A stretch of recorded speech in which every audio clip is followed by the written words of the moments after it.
Okay, that's why. Okay. Okay. This is why. First of all, this is my first stream show. Okay. Can y'all hear me? Can y'all hear me? Child. I want to know if the people can hear me. Gotta move on. Y'all, this is my first stream. I'm streaming from another streaming service right now. It's wild. Okay, so bear with me. How's everybody doing? Please, if y'all are in the chat, please say something. I have the chat right here on the side of me. So, we're gonna do it to it. I just need to get it to fuck together. Okay? Give me 1 second. All right. Can y'all see? Can y'all see? Let me see. Let me make sure. Let me make sure I'm doing it right. Can y'all hear me? Can y'all hear me? Can you hear me? Can you hear me? Yes, honey. So you already know, y'all. We're gonna get into it. We're gonna look at this. First of all, Um, shout out. First of all, shout out to Carlos King and Quad. Miss Quad, she got it. She got it. She got it. First of all, hey Lemon Kush. Hey Lemon Kush. Oh my God, I forgot to give the fucking chat. Oh, I'ma tell her I'm live, chat. Hey Lemon Kush.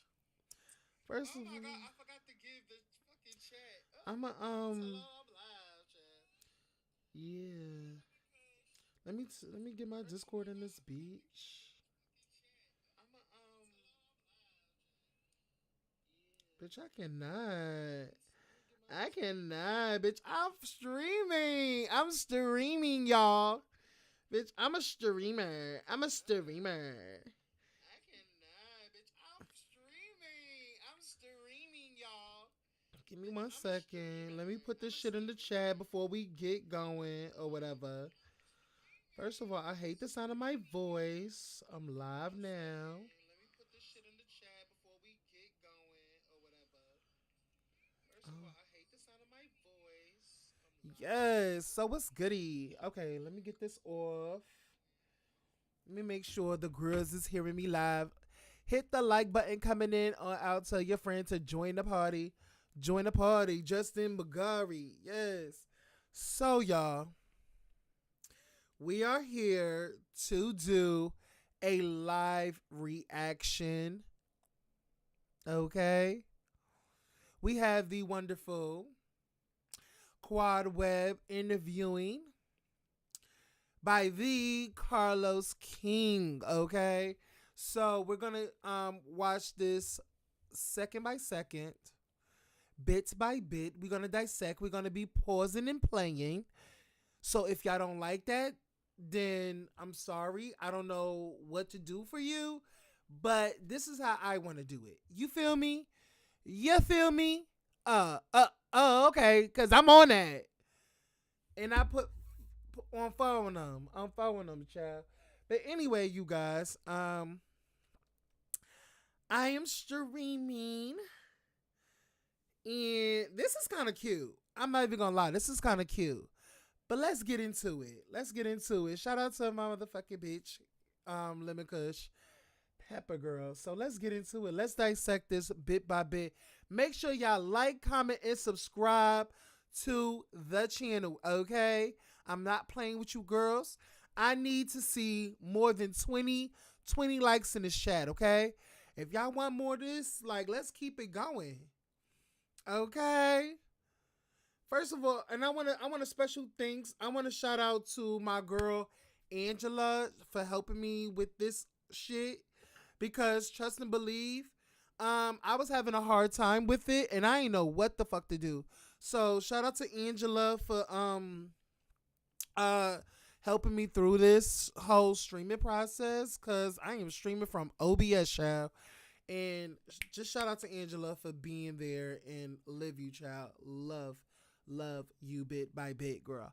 Seriously. So let's keep it going. Like, comment, and subscribe, y'all. Like, comment, and motherfucking subscribe. Period. All right, let's go.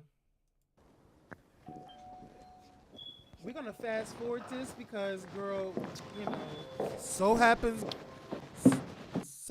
because the girls, you know, like the little, you know, like to strike a bitch. You're not going to strike me, even though Carlos said that he's not going to strike the girls.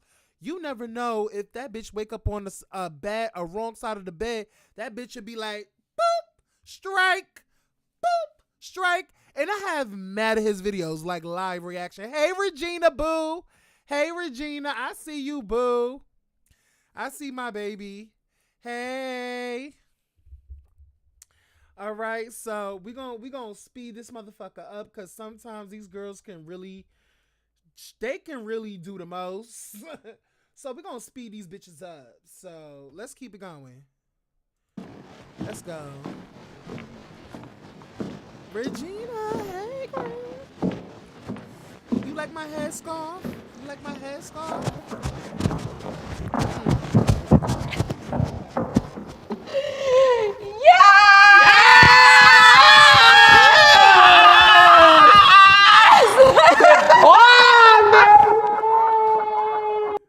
Never that serious. It's never that serious, sweet sweets. Like, calm down. Girl, just come in and say, hey. Girl, here's your wine. That's it, girl. You want to be, y'all just extra. I hate an extra bitch. But bitch, I'm extra. Oh, boy. Let's speed this motherfucker. He is here! Honey, well, I don't come empty-handed. Thank you. You're so classy. So I bought some wine from Toys Wine Club. That was very nice for you to support her. Yeah! That is awesome. I know, so they kicked you out of the winery. I want to make sure you have some wine, child. And I still got some grapes. Ah! I love it. Shade. Shade. That's some bitch. Thank you. I'm interested in trying this. Well, you know how we do. You look good. Well, you know she's on Ozempic. I'll tease it. Baby, I was gonna say, listen. Ozempic is working for the girls. I will tell you. Yeah. You look good. Thank you. Honey, she's on my nice. mama, on my hood. I look fly. I look good. Check my swag. Wish you could. No shade, y'all. Quad is sickening. That bitch is a bad bitch. No shade. No shade. No Maurice Lee Presley, bitch. For real. Yeah, this feels so good. I had to check in on you. I needed that. Girl. I needed that. I want to check in on you. Don't make me cry, bitch. No. No, it's too soon. We ain't. First of all, just because it's Dior doesn't mean it's cute, Carlos. No shade. And first of all, Carlos, it's 2023. We are no longer putting a button up, a sweater over the button up. That is so tacky. This is like, I need you to get up with the times. And first, I don't like this sweater. I don't like it. Love you too, Carlos. Love you, Zim. Don't strike my video, bitch. Girl. Yes. Season to be jolly. Have a seat. I got you some water. Oh, thank you. I appreciate it's it. not laced with anything. Cocaine. Oh no! Oh Lord, no! Oh no! Cocaine. Oh no, God, no! Hell no, baby. Girl, how you doing? I have never been better. God is great. God is good. You look. I mean, listen. All the girls know I have the biggest crush on you. Oh. If I was to ever, You want to be my man? Well, I mean. I want a seafood platter. Oh, okay. White base, is it? Yes. Oh, the bass. The bass. The bass. Yeah, so we got fresh. bass, Yeah. fish, Yeah, that's shrimp, bass. Yes. lobster. Yeah, oysters. What is yours goodies called? Well, oysters. Oh. You know why? Why? Because they produce pearls. Yeah. Oyster for you. I like that. Yes, the oyster produce pearls. Oh. Yeah. Did you know that. I didn't know that. Now you know. This part maybe produces some pearls, baby. No shade, baby, pearls. Yes. Well, I think that's the reason why it's been a lot going on. And I just happened to be in the neighborhood. Yeah. Because I saw the last episode, and I wanted to let you know that you have a friend in me. Yeah. Thank you. And one thing about our relationship that I don't think a lot of people know, because I'm very private when it comes to private conversations Sure. that I have with my girls in reality television. Everyone knows this. I think by now that a lot of the black female reality stars, even the white one's child, you all lean on me for advice. And I never share anything publicly because I'm here as a friend, not somebody who's trying to get anything out of you. Yeah. So based on what's been happening this season, even before this season, baby, I feel like I am. But child, you're getting this interview out of her. So at the end of the day, Carlos, you could be a friend, foe. At the end of the day, business is business. You don't need to state a public service announcement every time you sit down with these girls that you keep their secrets, that, you know, they lean on you. Like, girl, it's Carlos. It's okay to just start the fucking interview. Start asking questions. We don't need the whole, you know what, we talk, we this, we that. I keep your secrets. You lean on me. I call you from time to time. Like, stop all that. It's cute. It's cute. But, girl, get to the meat and potatoes of the motherfucking teas of the lemon squeezes, okay? It's not cute for you to keep rambling and rambling. It's exhausting. Okay, it's exhausting. Okay, all right, let's keep it going. I'm the Married to Medicine field reporter. Baby, I'm talking about boots on the ground. The boots on the ground, baby. The boots on the ground. Honey, I feel like finally the show is getting its just due. And here's the thing. First of all, I got so much to say. It is so great to see you. It's so good to see you. It's so good to spend some time with you. We go back. So people don't even understand how far we go back. Years. You know, years, eons. And I just want to first thank you for being who you were then. And you are the exact same person to me now that you were then. Absolutely amazing. A soundboard. A person who cares. And it's funny because people would think, you know, Carlos, it's all about TV. There's such another component of you in terms of being a real friend where you would say, wrong move. No, I'm not going to have that for you. You know, you give very... Y'all like, comment, and subscribe to my channel. And make sure y'all share this video. Share this video on all social media networks, okay? Okay, all right. Let's keep it going. Bitch, matter of fact, let's take a break. Let's get a drink. I'll be right back, y'all. Let me make me a drink. I won't be long, okay?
I'm back, y'all. I'm back. Sorry.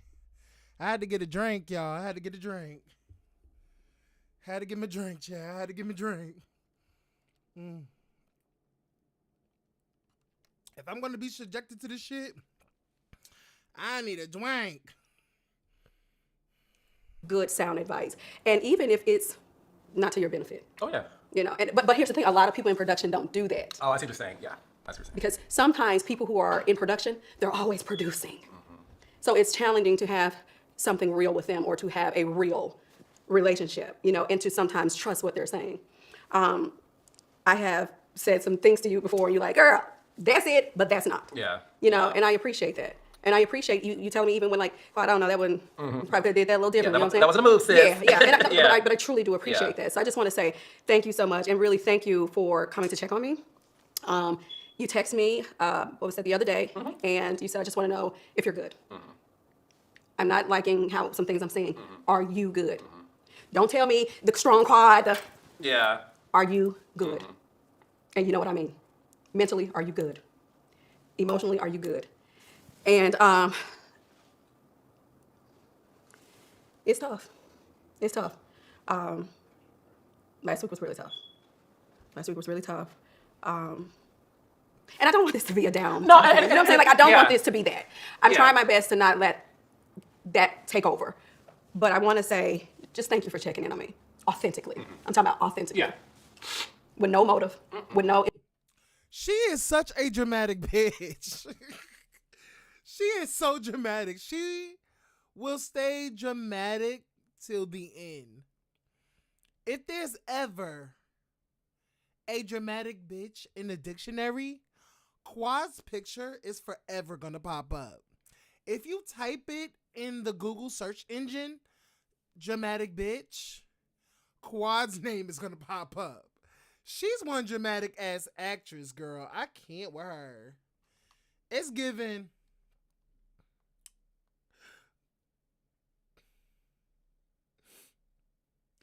I just don't know what I would have done without you, girl. Intentions, but good. I want to thank you. You're welcome. Listen, you're one of my babies. You know what I mean? I feel like when it comes to this, oh my gosh, God, what are you doing to me? I feel like when it comes to this genre of reality TV, I am somebody who takes this genre very seriously. I'm here for anybody who needs me. Even if I don't know you, I reach out like, hey, I'm seeing some things. Are you okay? Are you good? You're somebody who I have always loved. And I know the real Quad. Not saying that you on TV ain't the real you. Yeah. It's all you, but we only get to see 42 minutes of a show, and when you're on an ensemble show, We gotta split it up. You gotta split it up, honey. Yeah. Split the coins in the pocket, child, and a piece of the pie. But you're one of my babies, and you and I have a close relationship because of the fact that we do see each other. You're a champion for me. Yeah. You have held me down through some Absolutely. tough times too, bitch. Absolutely. So this goes both ways. Absolutely. I've been going through a lot personally. You have been there for me. Listen, I love this show and the cast because Heavenly has been there for me personally. Yes. Jackie, Toya, Eugene, Yes. on some medical stuff with family members. I love this. Oh, and by the way, y'all, do not go anywhere. I promise you. After this, we're gonna dissect Heavenly and Carlos King going at it. Okay? We're going to dissect that as well. So do not go nowhere. Let's keep it going. Genre, and Yes. I'm very protective of the people in this genre, especially the black people in this genre. If I'm being very transparent, Absolutely. I am sort of like this Papa Bear. So listen, we're gonna have a good conversation because I don't think Papa Bear. the world really understands you. Child, I don't think your cast sometimes understands you. People don't understand me sometimes, you know, and here's the deal. They don't get a full understanding because the full Quad is not before them, you know. Her makeup is flawless. Like, she's gorgeous.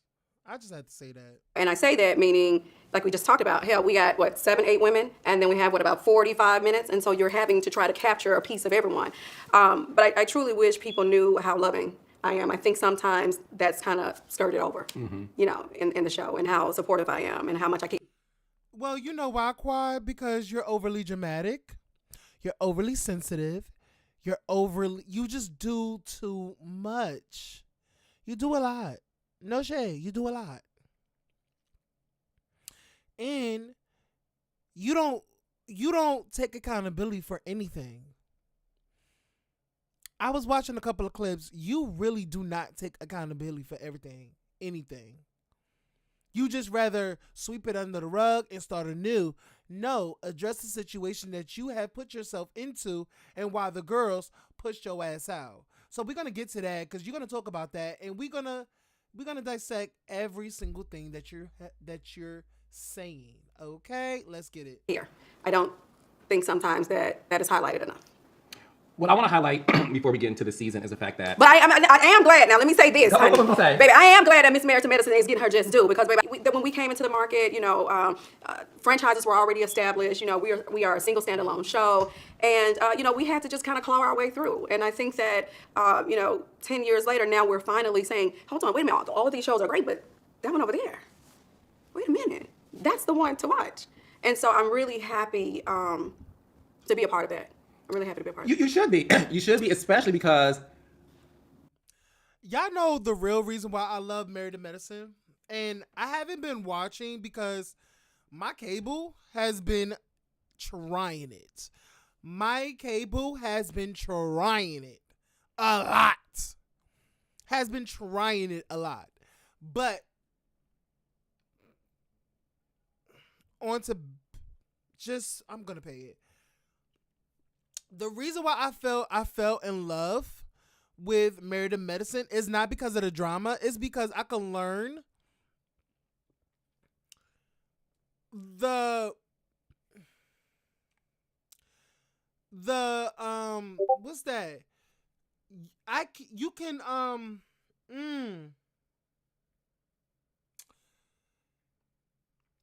it's a teachable moment. Like on Married to Medicine, it's a very teachable moment. You know how I love when they show either Jackie on her job, and she tells you what this means and what that means and how this organ is set up and how this is set up. Hey Kiana girl. Hey Kiana. I love when they go into specific details of their job, and they explain to the audience what each component means and what that means to the body and how this is bad for you and how you should change this and change that. And it's a teachable moment, and I honestly leave Married to Medicine more smart and more aware and more advanced in a way, because I learned something new every time I watch Married to Medicine. And I think that's the one thing I can say about Married to Medicine that Married to Medicine has over the other Bravo shows. It's a very teachable moment, and you become more smart, you more self-aware, and more knowledgeable about the certain components of the human body and the uterus, the woman's uterus, and all that has to do with the human body, and even Heavenly talking about the teeth and stuff like that. So I love the fact that Married to Medicine is not only a show for dramatic purpose, but it also has its teachable and knowledgeable moments that it really teaches you about the human anatomy and how it functions and how you can better serve your temple, So let's keep it going. You are a black girl from Memphis. Memphis, Tennessee, baby, M2M. Okay? Did you know that stardom was a part of your destiny when you was growing up? Because, baby, you have the eye to T. Thank you, baby. You really do. And you're fine. Thank you, boo. With a big booty. I got it. It is real. No BBL? It's not BBL. Oh, okay. And I'm not the BBL girl. Me neither. I'm just not one of them. Listen. Some of my camera guys got BBL, so it's all Oh, I'm come teasing. on. I'm a man. I mean, allegedly. Look, it is Atlanta. It is. Okay, no. Did you know you were a star? You know what? I've always been a person that's been full of life, full of color, full of energy. Fun is just what I like to do. I like to have fun, and I like to be the reason that someone is enjoying themselves. So that's kind of who I've been all my life. And to be a star, I think, as a kid, that was not something I didn't go like, oh, one day I want to be on television. I want to be, that just wasn't my thing. Honestly, I grew up thinking that I was going to become a pediatrician. I was going to be married at 26 years old with 2 children and a husband.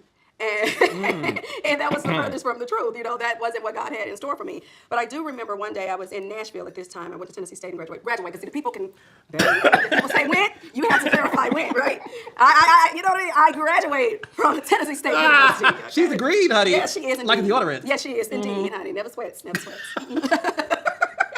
But I do remember where I met this woman, and she was like, I did not know this woman at all. And she said, ma'am, can I talk to you? And I'm like, okay, sure. And she said, you would do very well in healthcare and in Hollywood. And I just knew, I said, this lady don't know. She doesn't know what the hell she's talking about. She's talking about Hollywood, baby girl. Child, I am a biology pre-med major down to the Tennessee State University. What are you talking about? Like, clearly, you don't know what you're talking about Hollywood. Little did I know what she said will absolutely be the path of my life. I did well in medical device sales, jumped off the porch and got into it. I did an HCAR pre-vet program at Meharry. I did also a Johnson & Johnson and McNeil internship, and I think the drug at the time was Concerta. It was for kids with ADHD. Thoroughly enjoyed it. It was an opportunity for me to mesh my biology degree with a minor in chemistry along with the natural knack that I have for people, you know what I mean? And so I was like, this is great, like this is what I want to do. And it opened my eyes up to the field of medical devices. I started with a pharma intern and was like, oh, there's more. And so capital equipment, and I actually trained doctors in the ER on certain devices. And I did very well there, and then of course we know years came, fast forward, and then I got the opportunity to audition for Married to Medicine. And 10 years later, here we are. Was she a prophet? Baby, sound like it. Where's she at now? Because I didn't know what's going to happen next. Heavenly said on my live, the live that she and I do, that at the time when Married to Medicine was conceptualized, she said that you were living with Mariah? No, I've never lived with Mariah. She said you were a roommate. Oh, baby, no. How like three's company. Now, hold the line. Were you Chrissy? Call and knock on my door. I've been waiting for you. I love these little quirky moments between them. I love the little quirky moments. It's not too extra, but I love the little things like this. But girl, no shade. Quad. It's not only Heavenly said it, but Mariah too.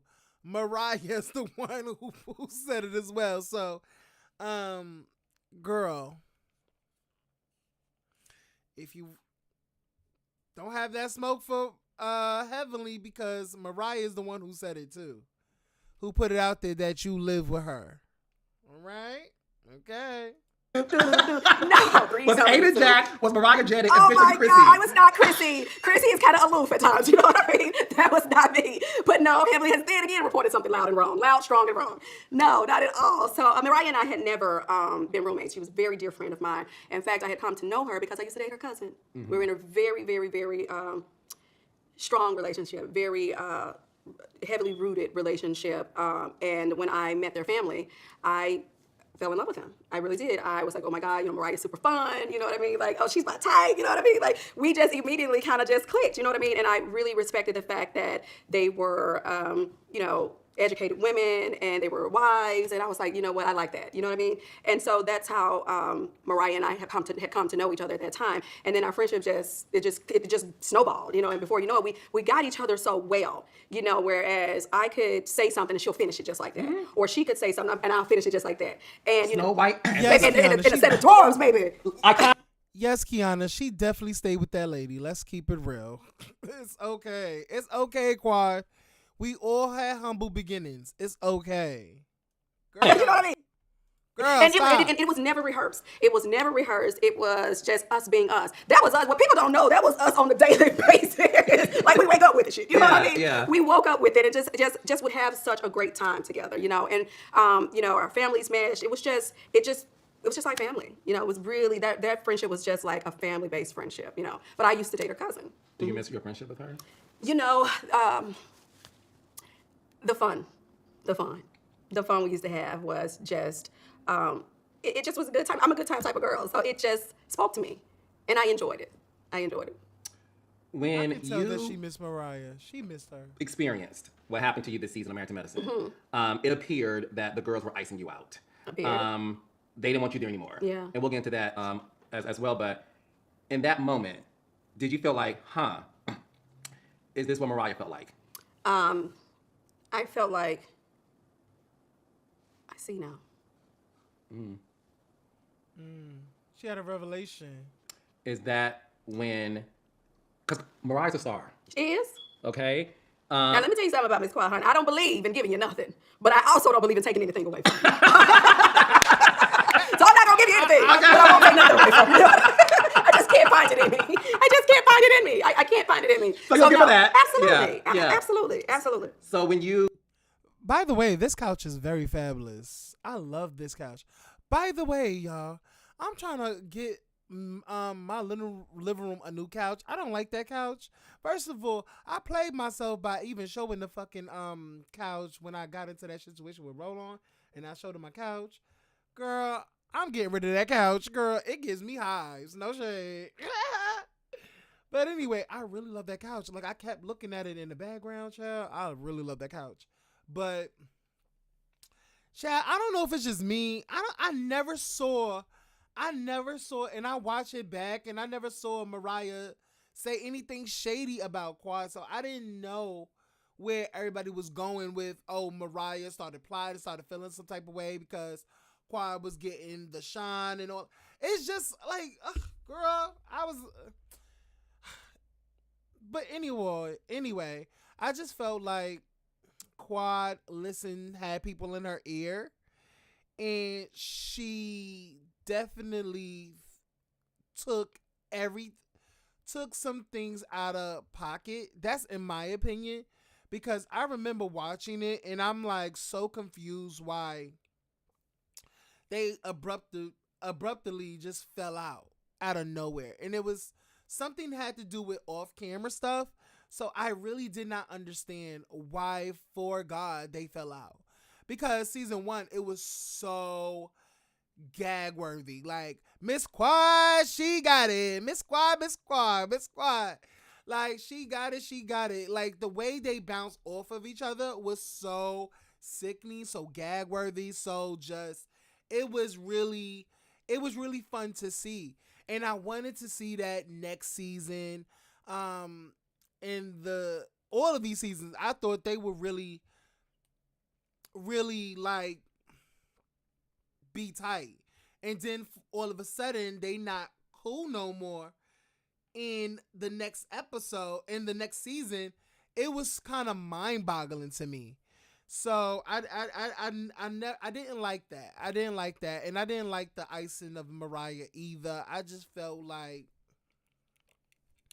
really felt like somebody just put a battery. I always felt like somebody put a battery in Quad back and made Quad juice up and start to take things that Mariah would say to her in a totally negative way, in which made her like literally back up off of her and take everything that Mariah said with such malice and such hatred and such vitriol. I know that word, but I probably said it wrong. But I just that's how I feel, y'all. Like, honestly, it's no reason why they fell out. Should have ever fell out. But that's just me. That's just my opinion. They are better together than apart, because guess what? Mariah was first to go. Now, Quad, you're having your turn now. See, girl, you never take out the girl that brought you in, okay? Shit, y'all see how with Nene was no longer there. Shit, the next season, Cynthia was not there, child. Y'all better get on that. Y'all better get on it. Y'all better stay together. Y'all better work it out behind the scenes. We have a show to do. What is you talking about? Wait, let me hear. Okay.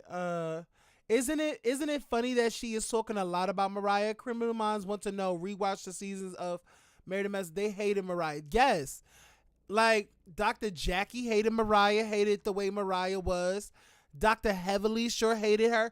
First of all, the reason why Dr. Heavily hated Mariah is because Dr. Heavily was ugly when she first came on. She was hideous. She was a monster. She was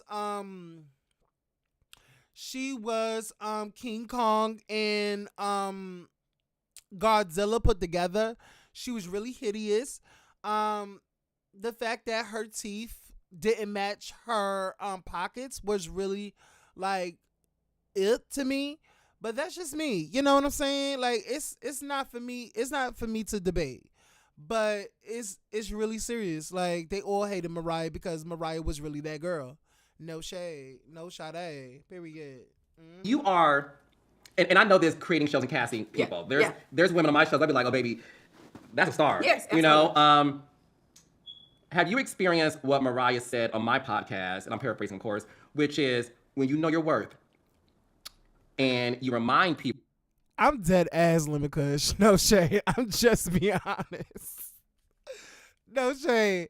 Y'all go and take a look back at those first couple of seasons of Dr. Heavily. She looked like King Kong mixed with Godzilla. Girl, if they put both of them shits in a blender, that is Dr. Heavily. No Sade. Like, no Sade. People of your worth. Sometimes not the best The girl look better now, but I'm just saying. way. But when you know your worth, and other people may know your worth, But they don't want you to know it. they don't want you to know it, and you refuse to be quiet about it, do you sometimes feel like that can create a situation to where you're not able to grow? And when you're not able to grow because you know your worth, sometimes you're being pushed out. I think it's important for everyone to always know their worth. You know, I kind of grew up in a family where my family would just infuse, you know, having a high self-esteem, knowing who you are, to ask a lot of questions, to not just let a person tell you any and everything and you just go with it, to be your own person, to be a visionary, to be a thinker. So that's the kind of household that I grew up in. So for me, it would be abnormal, right, if I did not know my worth. It would truly, to me, be foreign, you know. And so with that being said, I think sometimes people feel like you're better in that position. Although I know, you know, let's just talk corporate America for a second. You can be amazing. You should probably be on the executive level, right? But if the person who you are working for sees you better in kind of a junior role, right? Then, because it behooves them to have you in that junior role, right? Then it might be difficult for them to elevate you to the executive role, because then who are they going to get to play, or who are they going to get to be in this junior role that they need? And it's working for them. They, you know, it makes things a lot easier for you to be in a junior role. It makes things, you know, money is being made, more money is being made for them if you're in a junior role. You know what I mean?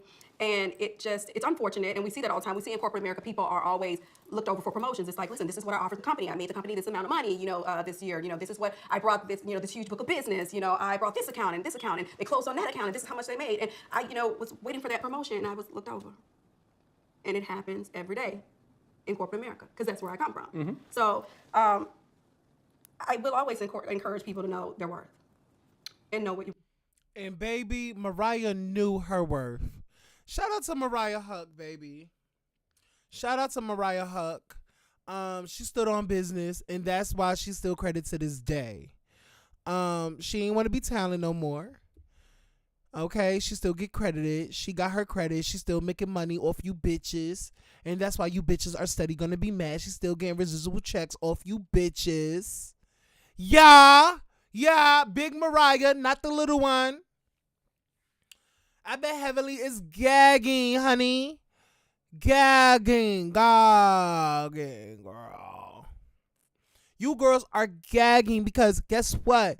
You still have to see Mariah in the motherfucking name in the credits. You still have to see the girl's name in the credits. Every time you watch, you see that girl's name in the credits, because guess what? She's an executive producer. That's her motherfucking show. She pitched it, she shopped it, and she green-lit it the motherfucking shit. And that's why you girls are, every one of you girls are forever gonna be mad. And you know what else? I can't wait till the day. There's gonna be a day. There's gonna be a day, honey, where Mariah is gonna step on that motherfucking scene, on that set, and carry on you girls. But I feel like that's not where Mariah is right now. Like, I feel like Mariah is really going to be the girl to step on the set and give girls love. Whether it be fake or real, she's going to give you girls love. And she's going to always let you know that she's the queen. Whether or not she's on camera or not. when you see that name at the bottom of the screen when the show premieres, you girls are always going to gag. Gag. Gag, gag, gag, gag, gag, gag, gag, gag, gag, gag, gag. And that's what you better know. Let's keep it going. You bring to the table. When you were going through what you were going through, and you saw Mariah go through what she went through, obviously she created the show, right? She still gets a constant by credit to this day. You saw some things that happen behind the scenes, right? That is obviously at your discretion. But when you look at your experience these past couple of months, taping this season of Married to Medicine, and you felt like, I now see what she was talking about, do you feel like you were a part of that ecosystem that pushed Mariah out of her own show? Well, I would never want to push anyone anywhere, but to greatness, right? I think sometimes... But to greatness? Girl, bullshit. You pushed her out. You pushed her out with the motherfucking, the Golden Girls. You pushed her out with the rest of the Golden Girls because y'all girls couldn't take Mariah, because every time Mariah walked on set, she was the motherfucking look. She was the star. You girls was trying to dim her light. Let's keep it motherfucking real. Miss Quad, she got it. She got it. Girl, bye. Girl, bye. Girl, bye. I don't see it for you, Miss Quad. I don't see it for you. Every time Mariah would walk on set, girl, it's always girl, bye. Girl, I don't see it for you, Miss Quad. Miss Quad, she got it. She got it. Girl, bye.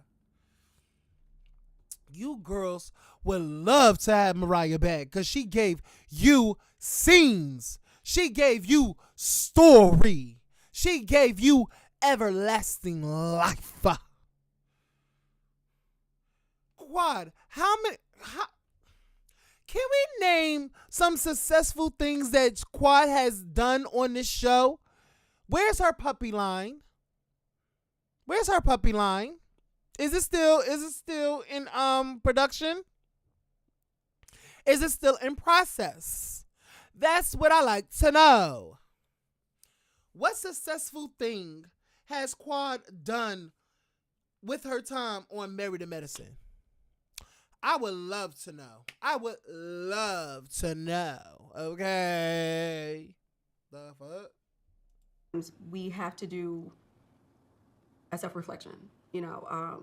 I just could remember one time Mariah saying, y'all not married to medicine, y'all married to Mariah. And that was hurtful. That was hurtful. Girl, now she and I'm your friend. And I got your back. And we're going to go the long way. That was my heart posture, and that's what my mentality was at that time. And so to hear her say things like that, it was more like, wait a minute now. We doing this together. Because maybe you Tricks was trying to play her. Play on her top. Like, she's not that girl. Like, no shade. Sometimes you really have to, like, pull your dick out and let these girls know that you're not the one to fuck with. Like, sometimes these girls be playing on your top. And I bet you, no shade, some of these girls be getting disrespectful with Mariah. Like, she's just a wife and she's nothing else. Sometimes these doctors be little girl and the wives. They be little girl and the wives. So sometimes it gives very much, all y'all bitches are married to Mariah, no shade. Y'all are married to Mariah because I brought all you bitches on. I told everybody about you girls. So I'm sorry. Let me clear my throat. What are you talking about? Either get with it or get lost. Sometimes you have to show, like, you have to really show your dick size. Hey, Lala. Hey, boo. Sometimes you really have to show your dick size up in here and let them know, like, I'm not to be played with.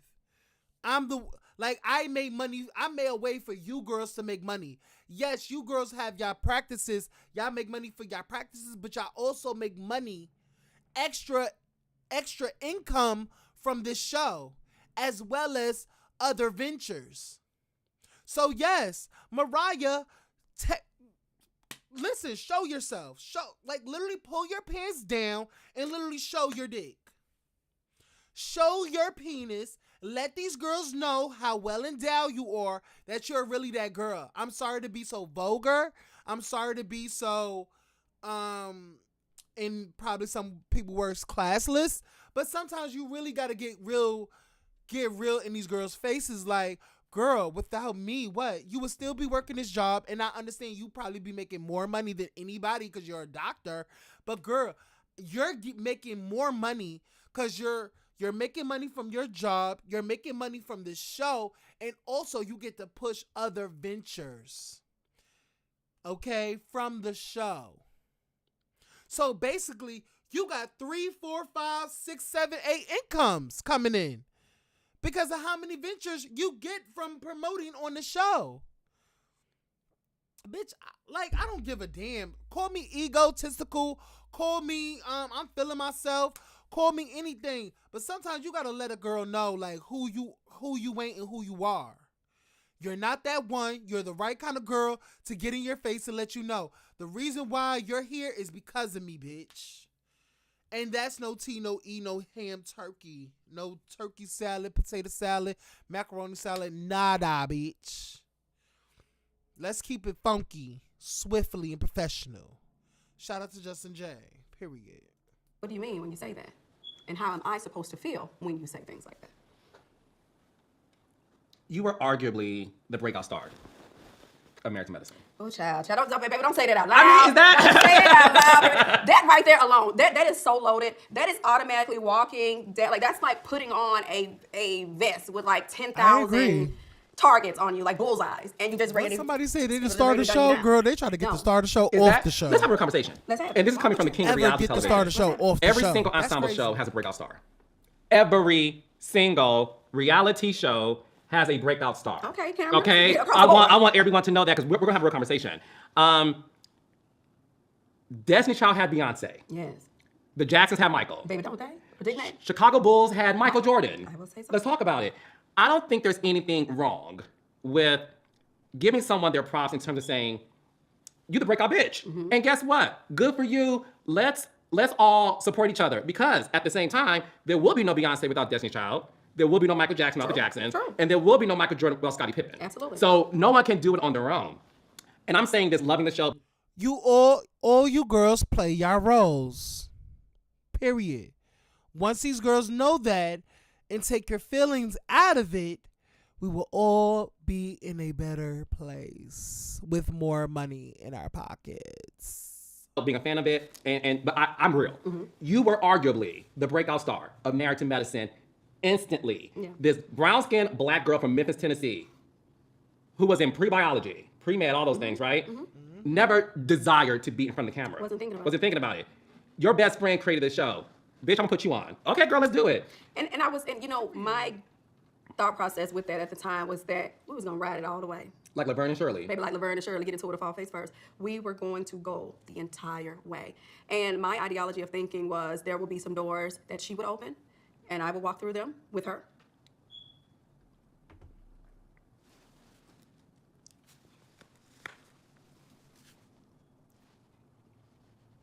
Why did it still get you? Not this dramatic ass. What the fuck? What the fuck? I can't with this bitch. I can't. Girl, let me get another drink. I can't with her.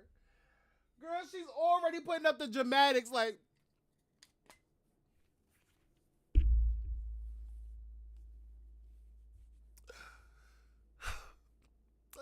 Let me watch this, y'all. Watch this.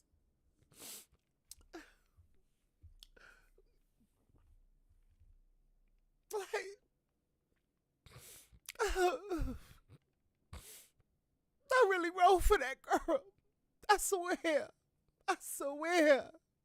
Like, girl, back up. Girl, get off of me, girl. Get off of me. Like, what? Like, you doing the most. Girl, look at this, girl. Wait, hold on. Girl, shout out to my girl. I got rum. Girl, let's put this in here. We're gonna pour all this shit in here. Give me 1 second, y'all. Cause girl, I got a drink for this. I got a drink for this. Give me 1 second. Gonna drink to this. We gonna drink to that. All right. Bitch. All right.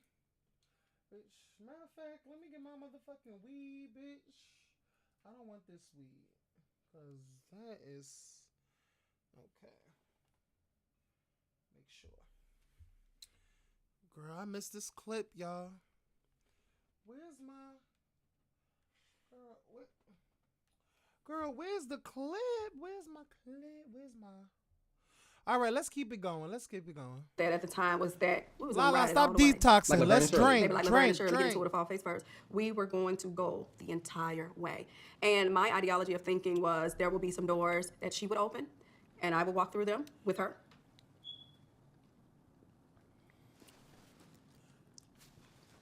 She get on my nerve. That at Wait, the time hold was on. that we was gonna ride. Hold on, y'all. We're gonna do this in slow mo. We're gonna do this in slow mo. Cause I can't with her. Let's do this in slow mo. Let's get it. Come on. Ride it all the way. Like Laverne and Shirley. Baby, like Laverne and Shirley, get into it, a fall face first. We were going to go the entire way. And my ideology of thinking was there will be some doors that she would open and I will walk through them with her. Watch it, y'all. Watch it. Look at her dramatic ass. So dramatic. Girl, it's not calling for that.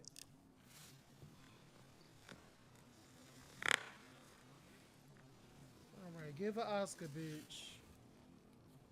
Give her Oscar. And look at the close-up of the camera. The camera is coming closer to her. Why does She it probably still playing get you all that. Girl, emotional bye. After Girl, all bye. these years, when you And Girl, bye. there will be some doors Girl, I can't with her. that I would walk through. That I'd be like, baby, come on, baby, at 2:30, baby, I got this door over here, it's open. Let's go, girl, put your shoes on. We gotta get there. And that's what I was always thinking. I thought that that would be She our definitely whole sounds like she's entire drunk. existence in television.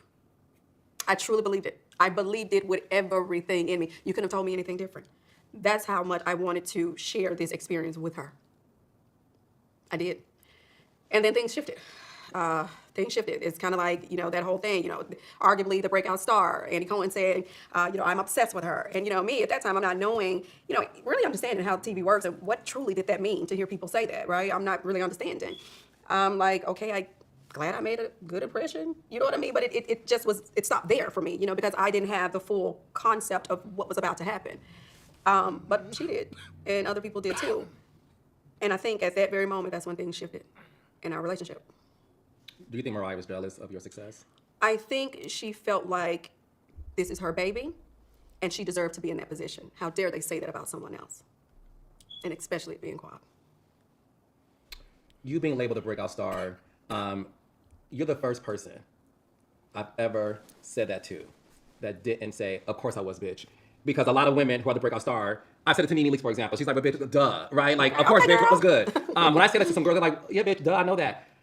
You're the first person I've ever spoken to that when I said you were the breakout star, you got uncomfortable, as if you are suffering through PTSD from what that label means to you. Because you, and I don't want to put words in your mouth, but what I'm gathering from your energy is being called the breakout star makes you uncomfortable because you probably were never celebrated hearing that. Being called the breakout star apparently has brought you turmoil, losing your best friend, possible jealousy, possible envy. Why am I on the money with that one? You don't seem to like receive that. You're on the right track. It's a lot to carry. There are certain things that are expected of you that is not expected of others. There are certain things that certain people can completely get away with and you just cannot. Everything you do is held to a higher standard. you are not given the same grace. You are expected to carry yourself in a certain way, and you are under heavy scrutiny with that title. Was that title weaponized? Of course. Yes, y'all. Like, comment, and subscribe to everybody that's in the chat. Please like, comment, and subscribe. Okay. Please like, comment, and subscribe. Give me 1 second. Give me 1 second. Let me put this. Pin to the stop. Like, comment, and subscribe, you guys. Like, comment, and subscribe. Bitch, this is hot, bitch. First of all, this is hot. Let's get it, girls. Nothing that I just said was good about it. Nothing that I just said was good about it. At least from my experience. Maybe Nene had a different type of experience and some others may have had a different type of experience. But for me, it has completely just made me, it's been painful at times for me. What we saw throughout the course of the season was you becoming this star. Mm-hmm. And this is somebody who did season 1 of Atlanta Housewives. And I told Nene to her face, bitch, you're a star, before we wrapped production. This is 2008, before the show even aired. I said, you're a star and you're going to be major. I did season 1 of Jersey Housewives. I told Teresa Giudice, bitch, you flipped that table. After she did that, I said, you're a star. You're going to be the biggest star on this show. Wow. I know a star when I see one. And when it comes to you, we saw that you had Sister Circle. Mm-hmm. You were signed by the biggest agency in the world, one of the biggest agencies, CAA. Mm-hmm. You've had so many opportunities that were given to you. Similarly to a lead singer of a female girl group who starts to experience things outside of the collective, right? Mm-hmm. Did you get a big hit, though, when you started to receive these compliments? Because no shade, let's keep it all the way real. Let me stop it right there, because I should have stopped it when it was talking about the star of the show. Yes, and I will agree, being a star of the show has its perks, but it also has its downfall, because in the end, everything... You have to be in tip-top shape. Everything falls on you. Especially when you are... And I hate to bring her up, but y'all already know who I'm going with. Nene Tlks. Nene Tlks is arguably one of the most famous black women on Bravo. She is definitely more famous than motherfucking Candy. No shade. Nene is actually worldwide. Actually, Nene is international, rather. Okay? No shade. Yeah, Candy has her thing or whatever. Love Candy down. But Nene's a whole fucking star. The way Nene can literally walk into a room and set that shit ablaze. That bitch commands attention. Being a star of the show, it has its... You have to be mentally ready to what's about to come for you in your whole life. Because it's sickening the way these producers and these productions don't give grace to these stars, the stars of the show. If they make a mistake, they'll probably either protect them or they're going to condemn them and get rid of them. Or hatch a scheme and a plot to exit them out. Now, maybe I'm the only one. I never saw Quad as the star of the show. And let me rephrase that. Not only her, because Mariah and Quad was a duo.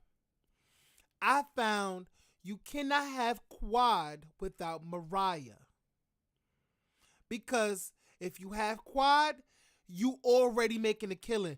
But if you literally have Mariah by Quad's side and put them in the scene together, you going to have the ratings go sky high. You're going to get a very iconic scene between those two. Just like how Heavenly said that there's an iconic scene that's coming out later in the season with Phaedra and Quad. Basically, no shade if you think about it. Quad, Phaedra and Quad is basically the same person. That's an iconic matchup. What size shoe does Nene wear? I really don't know, Lala, honestly. But we're not talking about her shoe size. But iconic scenes. I just feel like some of these companies and networks and higher ups should really give grace to their stars. Let them allow them to make their mistakes. Don't hold it against them and don't punish them to the where they cannot get work anymore. That's what I'm just saying. You was just curious, Lala. I don't know. Maybe she wear a 15. A lot of people call her Bigfoot. I'm just saying. One thing I have seen, Yeah. women say, I'm the star of the show, bitch. This is my motherfucking show, ho. I'll get there when I get there. Y'all wait on me, honey, please. She'll come when she comes. Heavenly has alluded to some of that happening with you, that you felt like you were better than these girls. Is that the case? Did I ever say that I was better than anyone? Verbally, I've never said that I'm better than anyone. What about being the star? In fact, I came in this. You probably had the actions. No shade. You're lying, Quad. You're lying. You're lying. You're lying, Quad. Something tells me that when people try Quad, and this is not solely based on she really feels like this, but I feel like it has to do with these girls coming for Quad and try to make a moment out of her and trying to do things over and over and over. And Quad just sits back and let it happen. No, she'll say something, but she'll say something and then she'll move along. But when these girls keep doing stuff, she's going to be like, you know what? Enough is enough. Let me get you together and let me really tell you what it ain't going to be. I bust you in your shit real hard. You will not. And honestly, if you really, really think about it, let's talk about it. Quad has been the most disrespected housewife probably in all time. She is the most disrespected housewife. You know why? Y'all know why Quad is the most disrespected housewife? Because I will never forget. I don't know what season it was, but when she sat down with Lisa Nicole, and Lisa Nicole straight up disrespected her in her face numerous of times, did not get up out her seat, did not harm her, did not physically want to fight her or anything. You know what? To have Lisa Nicole get up out her seat to throw a drink in her face and put so many allegations on Quad is sickening to me. Lisa Nicole went so fucking low with Quad. I will never forget that season. She threw a drink at her and she put her hands on Quad. Quad is the most disrespected housewife of all time. And no shade, she threw a glass at Quad's face. She threw a glass at her face. She threw plates and glass at Quad's face. Quad is one of the most disrespected housewives, not housewives, but Bravo celebrity of all time. Tell me what girl was the most disrespected housewife other than Quad. Please let me know in the chat. I really want to know y'all. I really want to know what y'all say. Who is the most disrespected Bravo celebrity on Bravo? Please put it in the chat. I would love to know. As the complete underdog of the entire show, and that also lended to, the thought process of what people perceived me to be, right? I could go back to season 1. I remember my father was still living at the time, and he questioned me and Mariah's friendship, and I was upset by it. I'm like, how dare you question our friendship? What do you mean? He said, are you sure that she's your friend? And I said, of course she is. What's going on with you? You know her. What's going on? And he said, you need to go back and watch that episode. You need to go back and watch and pay attention to the season. And I do remember there was something that stuck out to me, and it kind of played me like I was low, like I was nothing in a sense, like I was this charity case. I remember the words was like, oh, she just don't know. She doesn't know how to be a doctor's wife. Like she just has to, we need to mold her. And, along those lines, as if I had no couth and I was not polished and I was, not well spoken. And that's my vernacular has always been my vernacular. I'll tell you why. I'm from Memphis, right? I don't know if you've ever been down there, and I went to Tennessee State University, and I remember people would make fun of us, like, oh, girls from Memphis, and y'all talk like her, there, street, burr, and I'm like, I didn't like it. I didn't like it one bit. And I said at that very moment, I think it could have been during the summer, and I was going through orientation or something, and that just was kind of like a running thing, and I was like, you're not going to view Memphis like that. I didn't like it. And from that moment, when I got into my dorm room, and the young ladies that came in with me from Memphis, I was like, listen, we're hanging out. Wait a minute. Quad, why are you rambling? Quad, why are you rambling? He asked one question. What was the question? Give me 1 second. He asked the question. Scene. Yeah. Women say, I'm gonna start the show, bitch. This is my motherfucking show, ho. I'll get them when I get there. Y'all wait on me, honey. Is that the case?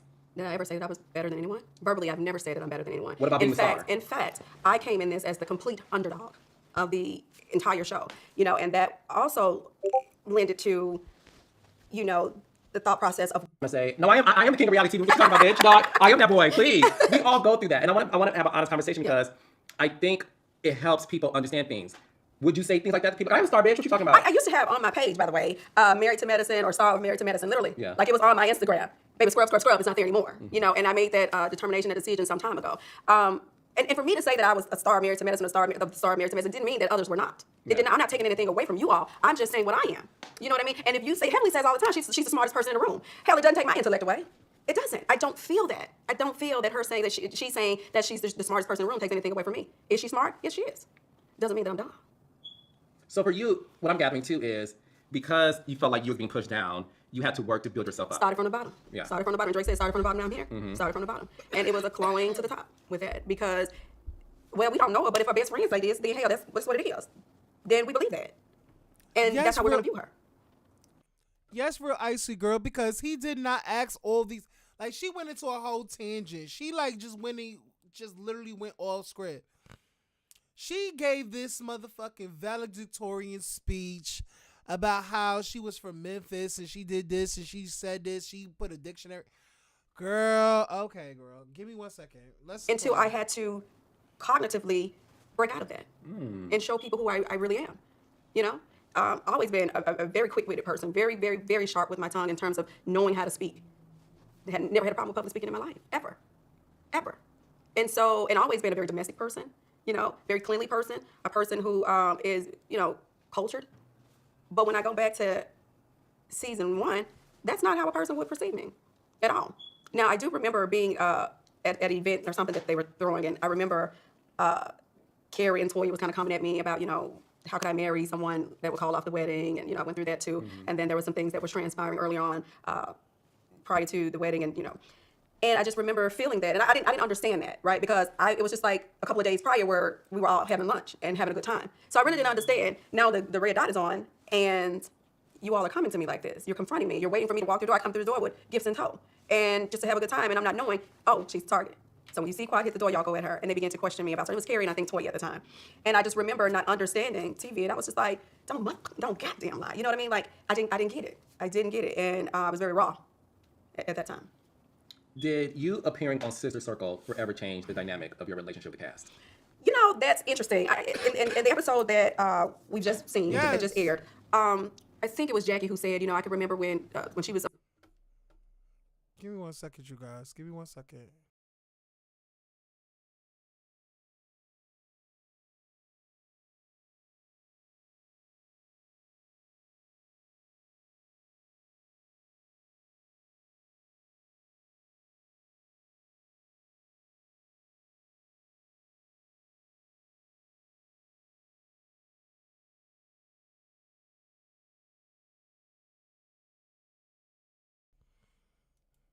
Give me 1 second, you guys. Let me do something real quick. I'll be right back, okay? I'll be right back.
All right, I am back. I am back. Sorry, you guys.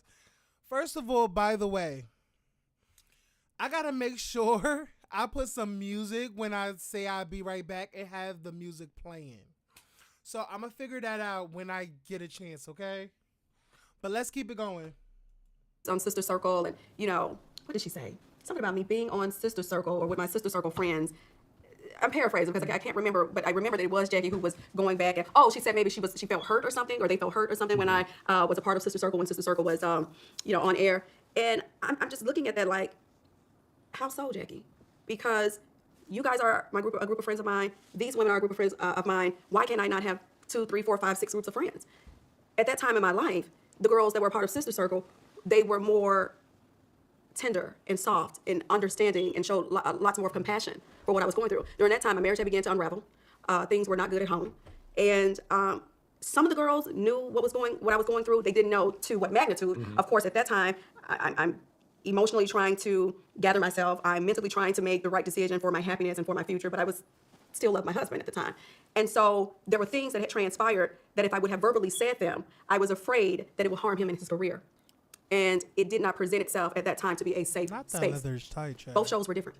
Sister Circle was about, empowering, encouraging, motivating, educating. And we do see some of that also on Married to Medicine, but it's all about conflict resolve. And when you are feeling... I'm sorry. Sister Circle was so low budget and so, gross. I didn't like Sister Circle. Sister Circle was like a live... No. Sister Circle is like Fox Soul. Gross. Why we need this? Cancel it fast. I want Fox Soul cancel, bitch. It's so loser to me. It's not a safe space to say certain things, and you refrain from saying them. You just refrain from saying them. Me neither, and that's kind of how that shook out. I did not feel... When Jackie went through what she went through with Curtis, I felt like everyone rallied around her, supported her. When Jackie said that she was done talking about it, it was done, it was over, it was through. And I even respected that, right? When Cecil and Simone were going through what they were going through, we saw that at one of the reunions. We all rallied around them, right? But I wasn't extended that. I wasn't extended that type of compassion and empathy and care. I had to go and get that from my girls at Sister Circle. Did not mean that I did not like my friends, within the Married to Medicine group. Didn't mean that I did not like them or against them or anything. I had to go where I felt like I was most supported. And it's not saying that some of the girls on Married to Medicine didn't have an inkling of understanding as to what I was going through. I think there was a time where Andy Cohen, and I think it was one season where Gregory and I had sat on the stage of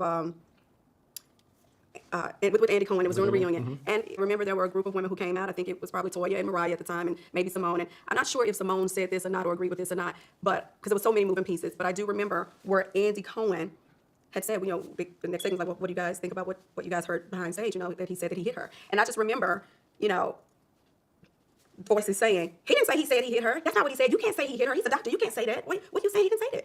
And he literally had to get into a banter with them and said, I'm telling you he said it. He said it in front of me. And I was just like, whoa, these girls hate me so much that they can't even support me. And they're not even believing what is being said. And I'm telling them that it happened, and I'm telling them that it was said, and it takes Andy Cohen to put a stamp on it. They hate me that much that they couldn't even hear it from me because Andy Cohen and I was both saying, no, he said it. And quiet, it's so crazy how she's from Memphis and K. Michelle is from Memphis, and they both went through like domestic abuse.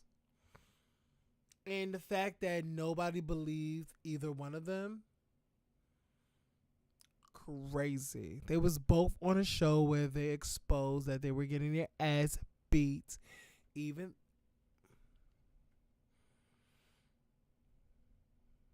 that's weird. Shout out to K. Michelle. I can't raise a man. He's already grown. What you gonna do? You wonder why he acts like a boy. 'Cause he wasn't raised right before you. All right, let's keep it going, bitch. And they hated, it appeared to me, or I felt like they hated me so much that they couldn't even hear it from me. It was Andy Cohen who made it real for them. And that was difficult. That hurt. So you're in this environment where you don't feel supportive. No shade, they're fucking trash for that. I remember that shit. I was like, that's gross. They should all get slapped for that. No shade. Don't feel like it's a safe space for you to truly give 100% of yourself to them because they never provided the window of opportunities of opening. Like, no, come to us. We want to be here for you the way you saw that with Simone and with the way you saw that with Jackie. When it comes to the medical community. Again, y'all, like, comment, subscribe, share this video on all social media platforms.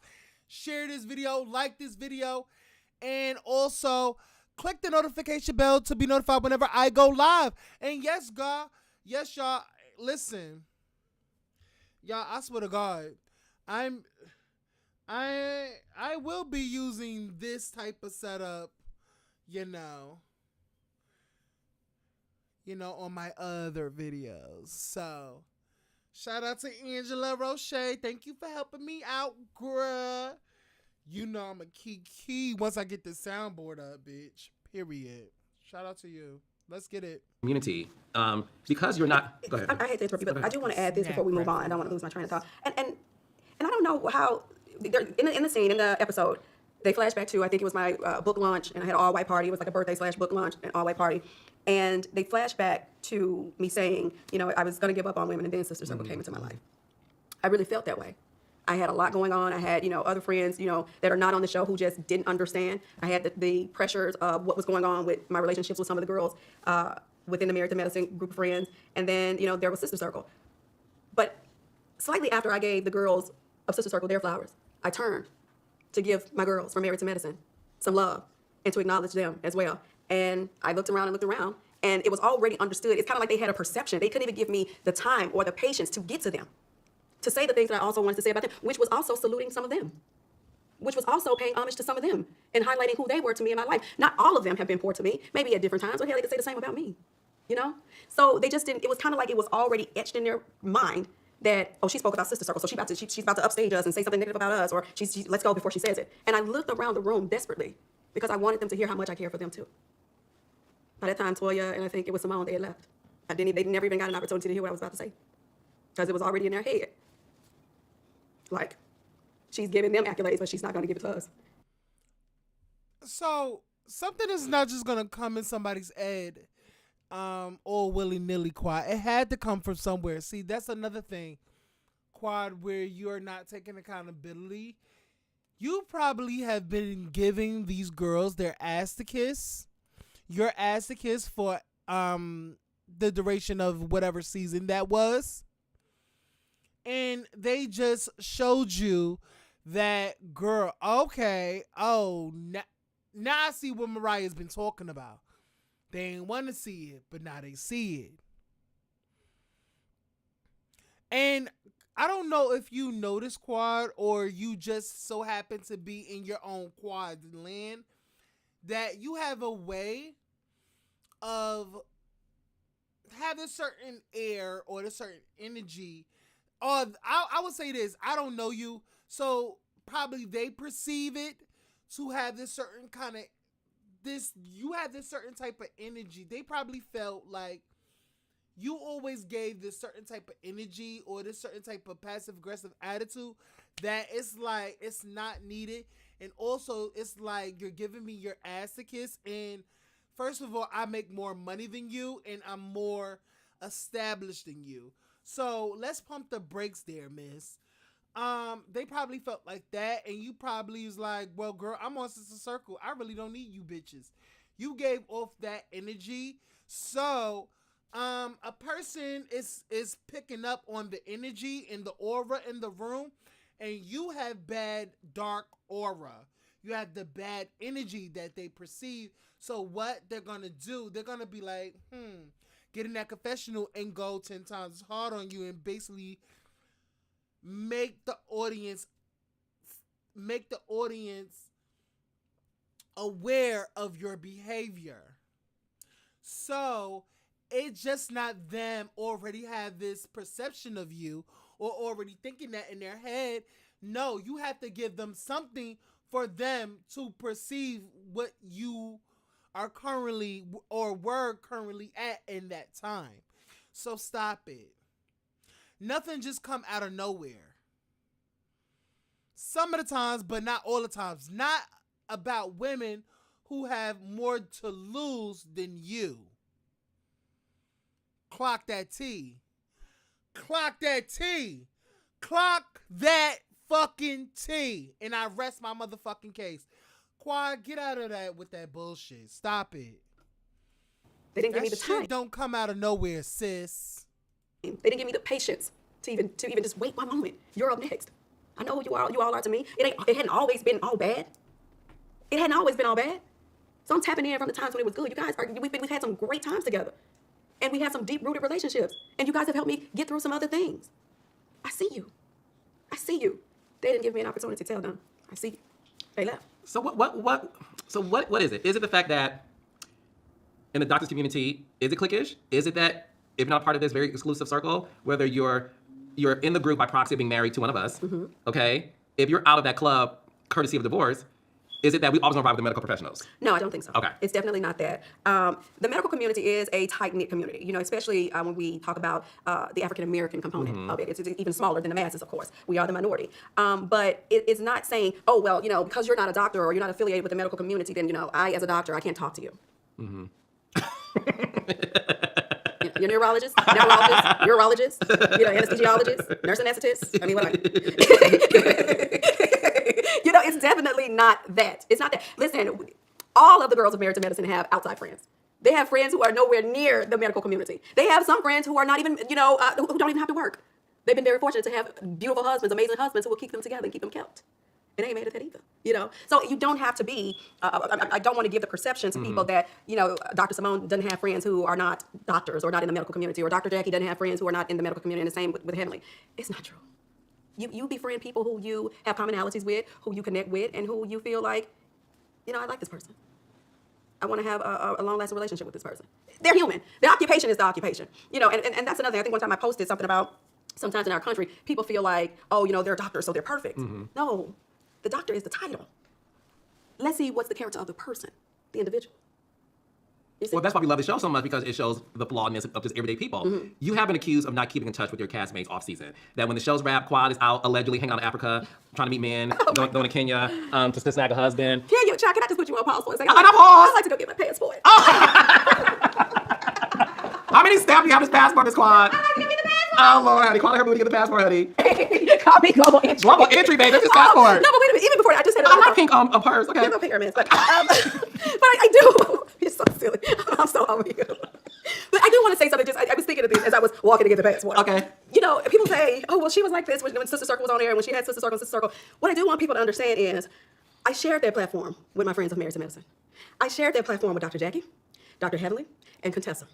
Dr. Heavenly, Dr. Jackie, and Contessa could come on that show as much as they wanted to. We did a whole lot of cross-pollination when it came down to filming both shows. It was great for everyone. So when people say, oh, well, you know, she just cut them off, and, you know, she thought she was all that, and she didn't, you know, share it, I shared my platform with them. You know, I think one time we had Jackie on the show, and she talked about her 50 Shades of Pink. Shouts out to the 50 Shades of Pink. A charity, foundation. Another time we had Dr. Heavenly there, and she was talking about doing a dental makeover. And we had Contessa there talking about, I think, opening up a new practice or something. So I had always, at the time, shared that with him, with the people who were my friends at that time. Dr. Simone and I were not on the same page, or else I would have shared it with her too. You know, I don't see why not. Right. You know, and if Toya and I had been on the same page, and if we were in a good place, I would have shared it with her too. It takes nothing away from me to see someone else win. Nothing at all. So I just really want to make that abundantly clear to people, because there's always like, there's Married to Medicine, and then there's Sister Circle. I am for who's for me. And if you're good to me, I'm even better to you. Are the Nigerians good to you? Now, baby, I don't know. Baby, wait, what's Are the that? African men good to you? I don't know a thing. The people said that I went down to... Heavenly said you were in Kenya, you hang out with some of these housewives and these reality stars, and y'all go to Africa to meet men. No. Why would she say that? And she said Kenya, baby. Let me see if I can go through here and see if there's any page. What about Ghana? on here that says Kenya. Now, see, now, the only part of Kenya that I've ever heard of was Nairobi, and that was the hair moves. So I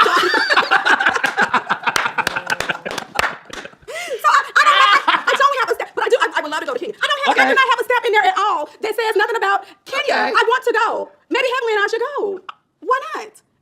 What is she gonna do there? Well, she may want to go on a safari. The girls might like to see little giraffes. Along that giraffe or something. I don't know. I don't know. What do you mean? A giraffe? A giraffe. So wait, how safari. are the Nigerians in I are the giraffes long? don't know anything about a giraffe in Nigeria. I've never been to Nigeria, actually. So what does this mean when you go to Africa with the housewives? First of all, the people just say whatever they want to say, and because they say it loud, strong, or wrong, then the people be like, oh, no, I actually do for holiday. I do go to Ghana. I love Ghana. Absolutely amazing place. But listen, I'm over there with like the second lady of the country. Like the second lady of the country. That means so they have the president, and then they have the vice president. Well, they have the first lady, and what they call over there is the second lady. That is the vice president's wife. She's the second lady. And I was a bit confused, you know, when I first tapped in, because I was like, well, wait a minute, could he have two wives? Does the president have two wives? He has the first and the second lady. I was like, baby, oh my God.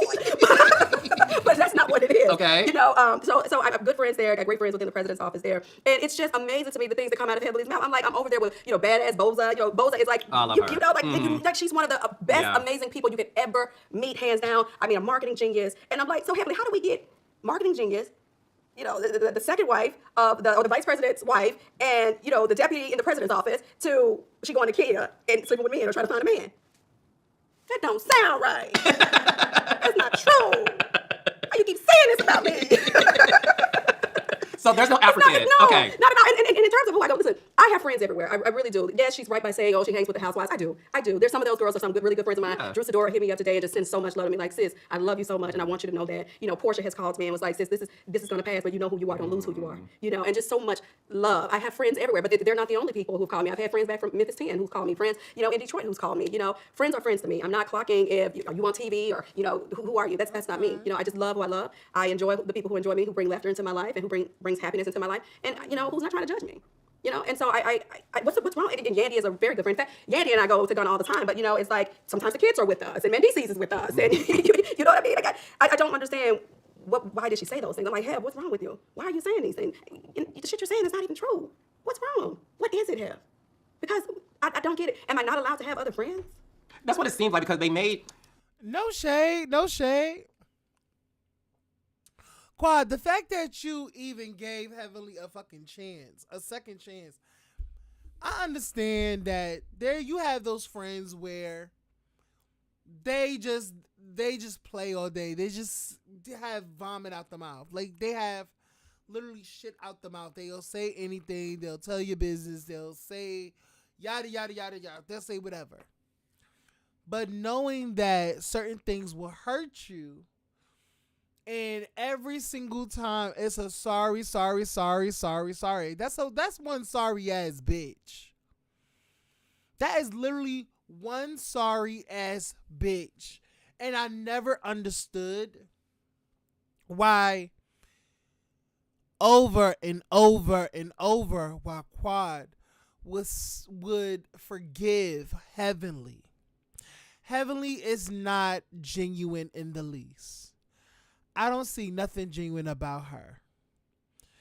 If she feels like it's so crazy how y'all remember when Heavenly would get so freaking angry about Mariah telling lies on her? Y'all remember that?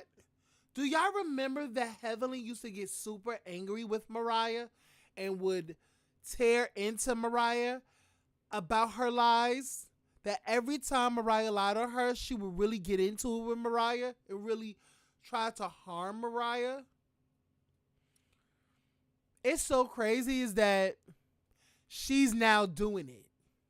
Heavenly has been telling lies on top of lies on top of lies about Quad, where Quad is in the life, like whether she's fucking, dating, sucking, in a relationship, married, whatever, where her whereabouts is. You constantly lie about Quad because you think it's funny. You think it's a jokey joke. You think it's hilarious, funny. Like you think it's the Taj Mahal of the Ring Brother Circus or some shit. I don't motherfucking know. But it's so crazy why I want to know what do you get out of that friendship? Like, what do you get out of it? Well, for her to keep bringing you back, because that's what she said, but is that a lie? And that's where we come to this stalemate right here that I don't understand why, for God, that Quad constantly befriends this bitch. Heavenly is probably more of a friend to Jackie than anybody on this motherfucking cast. She don't give a good rat's ass about neither one of y'all.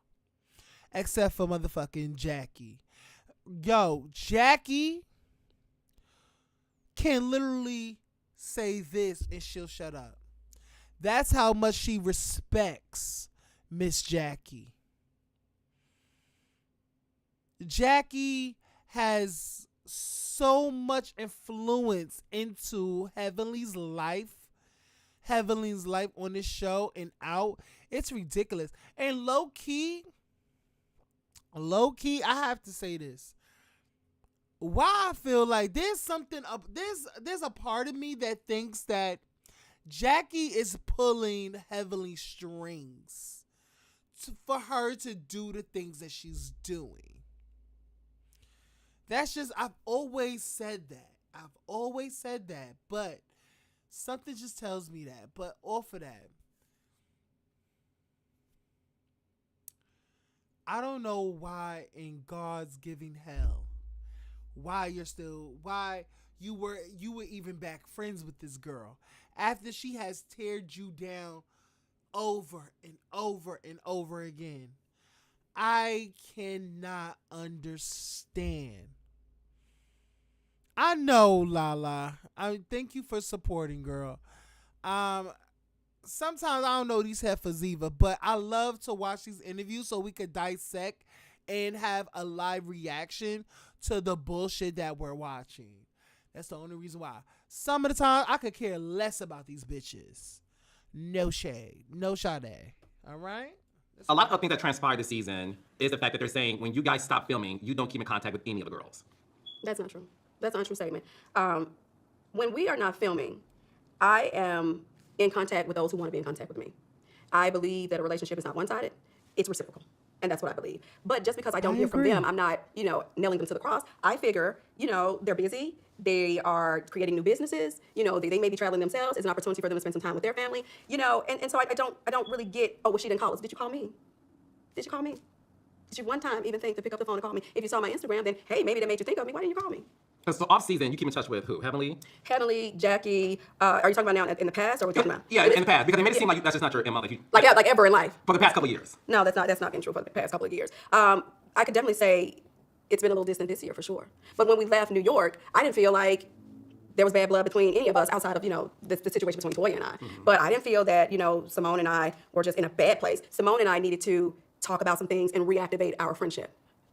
I definitely didn't feel like anything was different between Heavenly and I. Didn't feel like anything was different between Jackie and I. You don't see what's differently between Heavenly and you? When that bitch constantly lie on you and you just said that, why was she telling these lies? Why are you telling these lies? Like, girl, you don't like when she lies on you. Just like how she didn't like Mariah lying on her. Like, girl, I don't understand. These girls are weird and their mindsets are so like screwed up. It's ridiculous. Like, one don't go with the other. Like, why you don't like this, but why are you friends with this? And this don't like when this do this. So why is this doing this to this? It's weird. It's so weird between these girls, and I hate it. I hate it. Quad seems like an annoying friend. I definitely agree. I agree. She definitely is. No shade. I definitely fucking agree. You know what I'm saying? All right, let's keep it going. I just didn't understand, why are we making it such a big deal that Quad has not called us? It should be a reciprocal thing. Did you ever call and check in on me? I need that too, you know? And it's just disheartening that, here I am being held to a standard that they don't even have to meet the requirement. And they're not going to. Before this season started, Carlos King exclusively reported. Let's get some more. Okay, Carlos. Okay, girl. Okay. It was, first of all, Carlos, it was already speculation that the bitch was a part of the show. You just were the bigger name to confirm. Okay. There were already speculations going out on the blogs. You're just the one to confirm. Calm it down. Calm it down. This bitch is... First of all, look at that head. Look, first of all... Girl, now she's balding in the front. Look at her. Look at her, y'all. Bitch, I wish I had a zoom, bitch. I wish I had a zoom. Bitch. Hold on. You know, breaking news. Wait, go back. You see that bitch's head? You see, like, she's balding in the front. Like, you are missing this much head, Carlos. Girl, you need to shave all this off. Like, girl, you see this? Carlos, look. Carlos. Girl, let me get a marker. Girl, look, Carlos, this right here is so unacceptable. Girl, see, stop touching your head when it's just, it's wet dry. It's not dry. It is not wet to dry. It's wet to wet. You gotta wait at least 48 hours. You just left the house. Why would you touch your head? Look at your head, Carlos.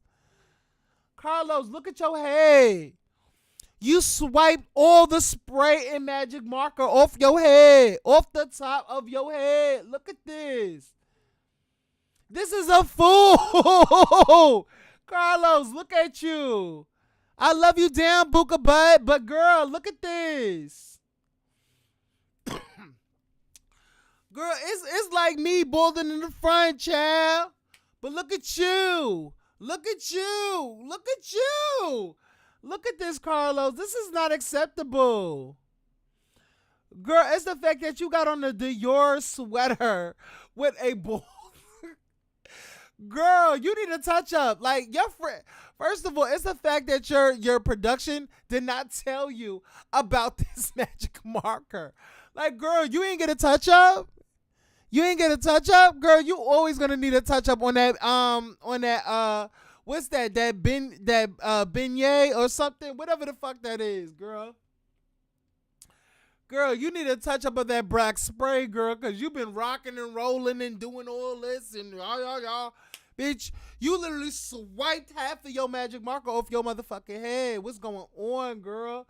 I am sick. First of all, it's the fact that she's missing a lot in the middle and on the sides.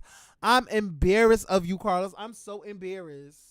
You know, breaking news on reality with the king, honey. You want true tea? I Come want- to reality with the king, child. If you want Girl, listen. Girl, let me stop. allegations and assumptions and lies, you know where to go. No, all jokes aside, I was the first to confirm that Phaedra, obviously. I do want to add something else. I actually even had a conversation with Simone off camera. You know, I said, listen, I want to sit down with you. I want to talk to you. And we met over at CNS, one right here, you know, over in Sandy Springs. And I said, Simone, what have I done to you? Just tell me. I said, go back over the entire 10 years. You don't have to speak hasty. You don't have to, you know, hurry up and vomit something up. I don't want that. I want the truth. Because if I done something to you, I want to correct it.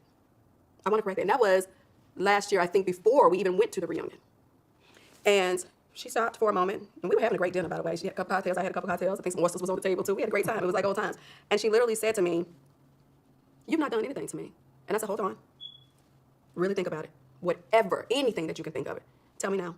And she said, no, you've not done anything to me. She said, you know, I go against you because I don't want Toya to be mad at me. Straight like.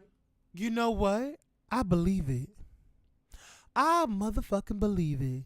Because do y'all remember when Toya and Mariah got into that fight? Who was more heavy on Toya's side? Who was on more? Who was on more on Toya's side?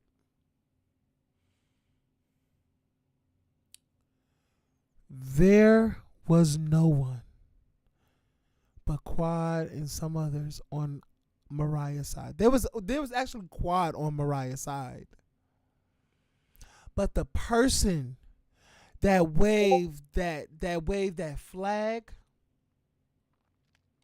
that waved the Team Toya flag was Dr. Simone. Dr. Simone be picky and choosy, flippity floppity. She don't stand on her morals. I just needed somebody to I just needed somebody else to say it because I've always felt like so uneasy with Dr. Simone when she played Mariah, because the fact that her and Mariah was that close, was more close than her and more than her and Simone. It was so crazy to see Dr. Simone switch up on Mariah and held Mariah feet to the fire than she did with Toya. So I definitely believe that Simone is a scary ass punk ass bitch, and she's low key scared of Toya, even though I really don't think she's scared of her, because I remember when even Simone, she probably is scared of her if you think about it, because even in the earliest season when they used to go back and forth with each other, do y'all remember where Simone really brought the ghetto, like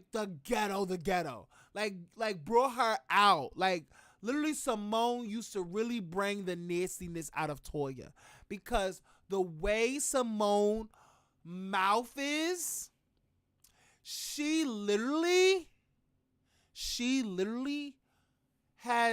would literally get with Toya and really go low with Toya, to the point where like Toya would literally have to be like, you know what, fuck it, I'm gonna go after you. And that's what it was. I remember she said, oh, you staying with your broke ass? She said something with your broke ass, and the way Toya spun around and looked at her, went back for her, and she was almost about to thump Dr. Simone. When I remember that time when Simone and Toya used to go at it, it used to be the funniest TV, because when I tell you, Simone used to eat for me every single time when she got Toya together. Because no shade, y'all, Toya is not my favorite. She was never my favorite. I always thought that she was just, ugh, bitch, you are the scum of the scum. You still don't have a business.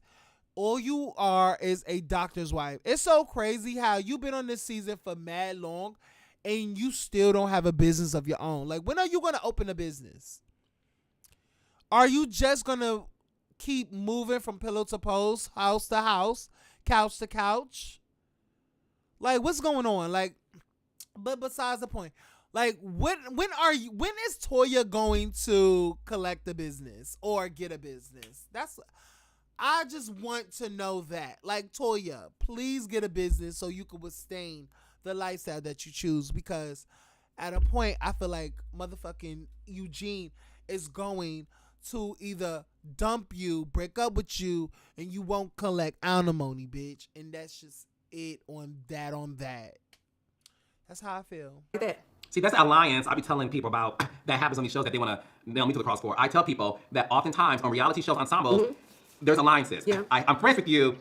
I do like you, but let's be clear. I need somebody to have my back, and as a courtesy, I gotta have their back. And the thing is, it threw me off a little bit, because I was like, damn, really, you been going this hard, and I've not done anything to you, and it's just because you want to appease Toya? And it threw me a little bit. But I was like, well, God, you and Simone haven't been close in a number of years. So is it hard for you can you try to understand where she could possibly be coming from? And while I didn't like it, I could understand where she was coming from. Because you understand how this works. So we're getting into this current season. Before we started filming, I did report that Phaedra was in conversations to join Married to Medicine. At the time, it was rumors that your ex-husband and at the time his fiance were joining the show. And some Bravo executives did an interview, I believe it was Deadline or one of the trades.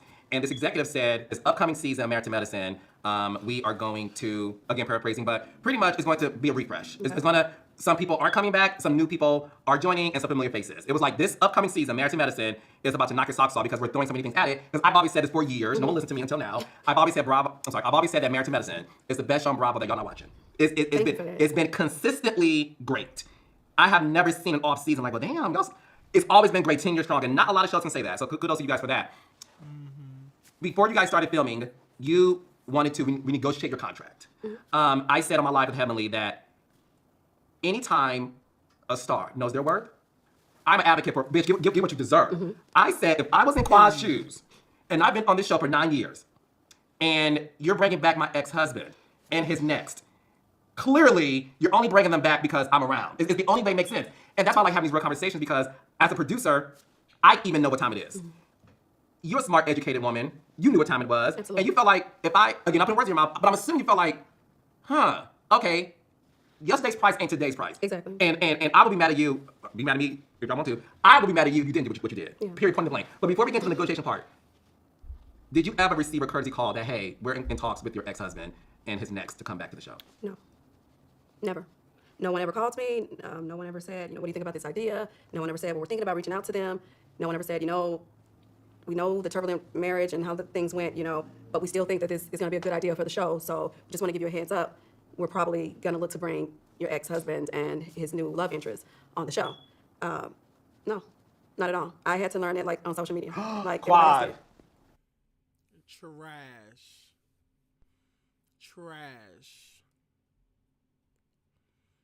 But it's so crazy how Dr. Heavily says she was the one to tell Quad that, Quad, we have interest in doing this.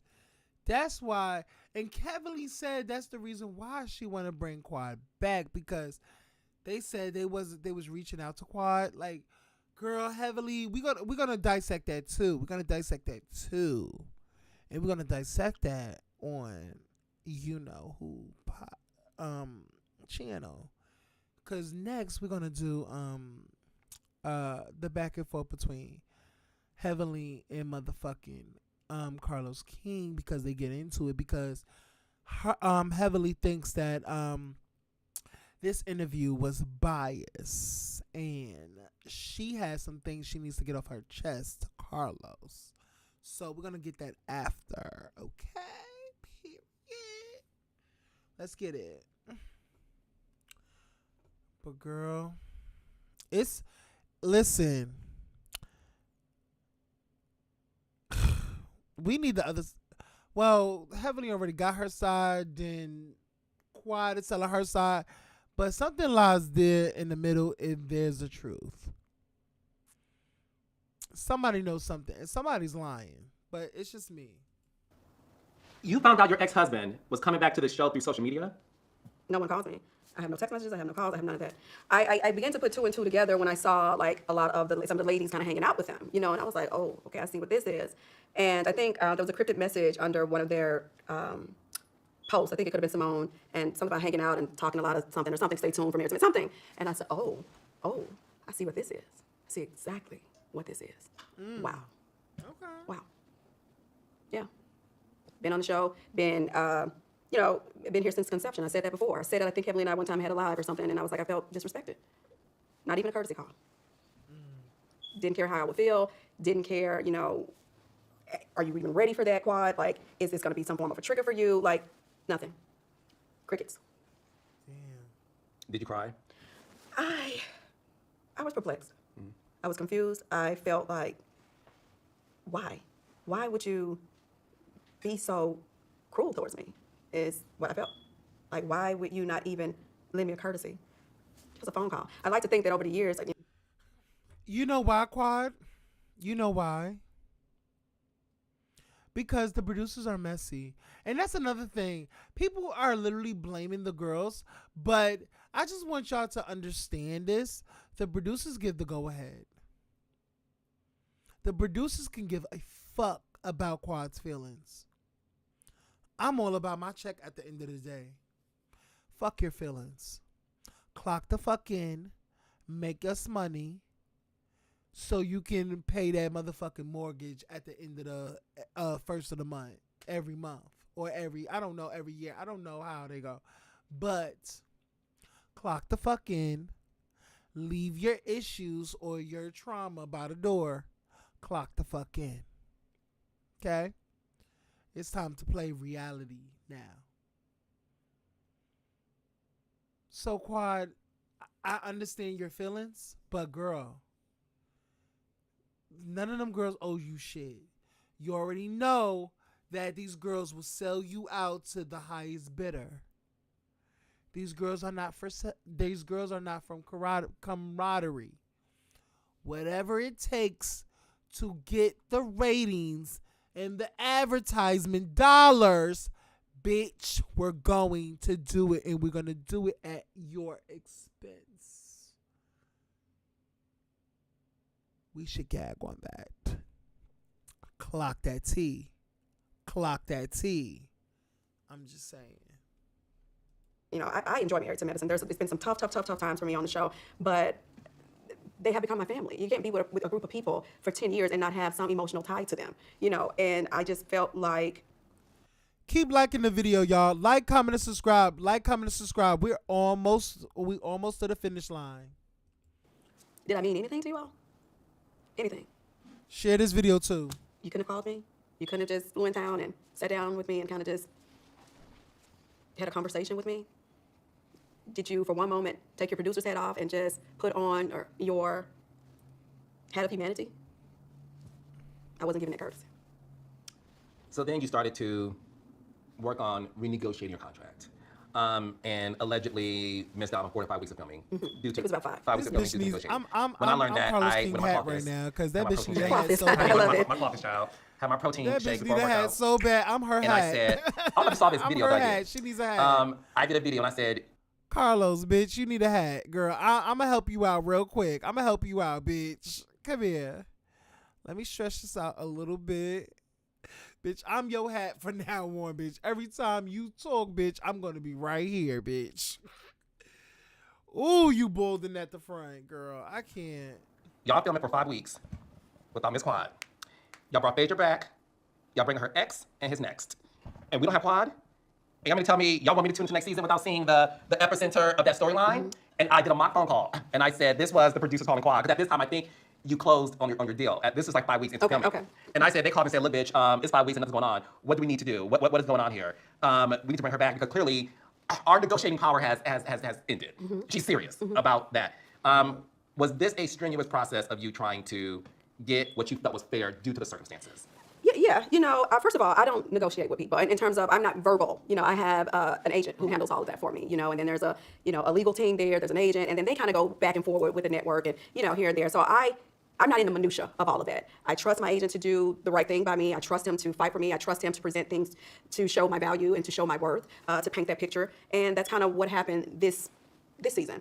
I did feel that the writing was on the wall. It was supposed to be this whole trio of this, I guess, pulling and tugging for Dr. G, or how is Kawhi going to respond? Is this going to evoke any emotion from her? Is she going to be jealous? Is she going to be mad? Is she going to is it going to be some form of a fight or some form of a debacle? And it just wasn't that. It wasn't that. But I think that was the idea in bringing them on. Did I think that people were running around looking for Dr. G and whoever his next woman was? I don't necessarily think that was an all call there for that. But I think that the agenda behind it was to see if it could get my panties in a bunch and get me all riled up, and that will be a thing for the show. Were you satisfied with the agreement that your agents and your lawyers made for you to return? Were you satisfied with it or not? Well, I like to think that I felt like because they were coming on board that other concessions could have been made and should have been made, right? We've had other situations to kind of happen on the show, but I didn't see anyone else bringing any other mistresses on the show.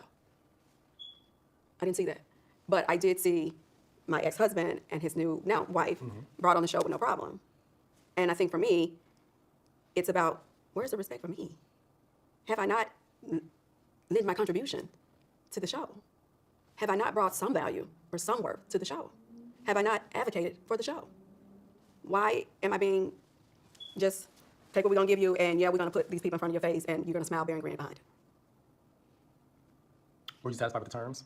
No, I think things could have been a lot better. Yeah. Phaedra came back and made a comeback on Married to Medicine. Me, along with the fans, were like, this is the new freaking threat. We were excited. We were reminded of a clip of you and Phaedra when she appeared on Married to Medicine. You guys had this good whimsical girlfriend relationship. How did you find out Phaedra was coming back to the show? Well, I had been talking to Phaedra too, but because our relationship has been long-standing. I didn't care who in Atlanta was not friends with Phaedra and who told me not to be a friend or to watch her or she's this and she's People that. say that to you all the time. They said to watch Phaedra. Yeah, with your eyes and another pair too. But I never felt like that about Phaedra. I never felt like that. Girl, and that's your problem. You didn't think that, girl.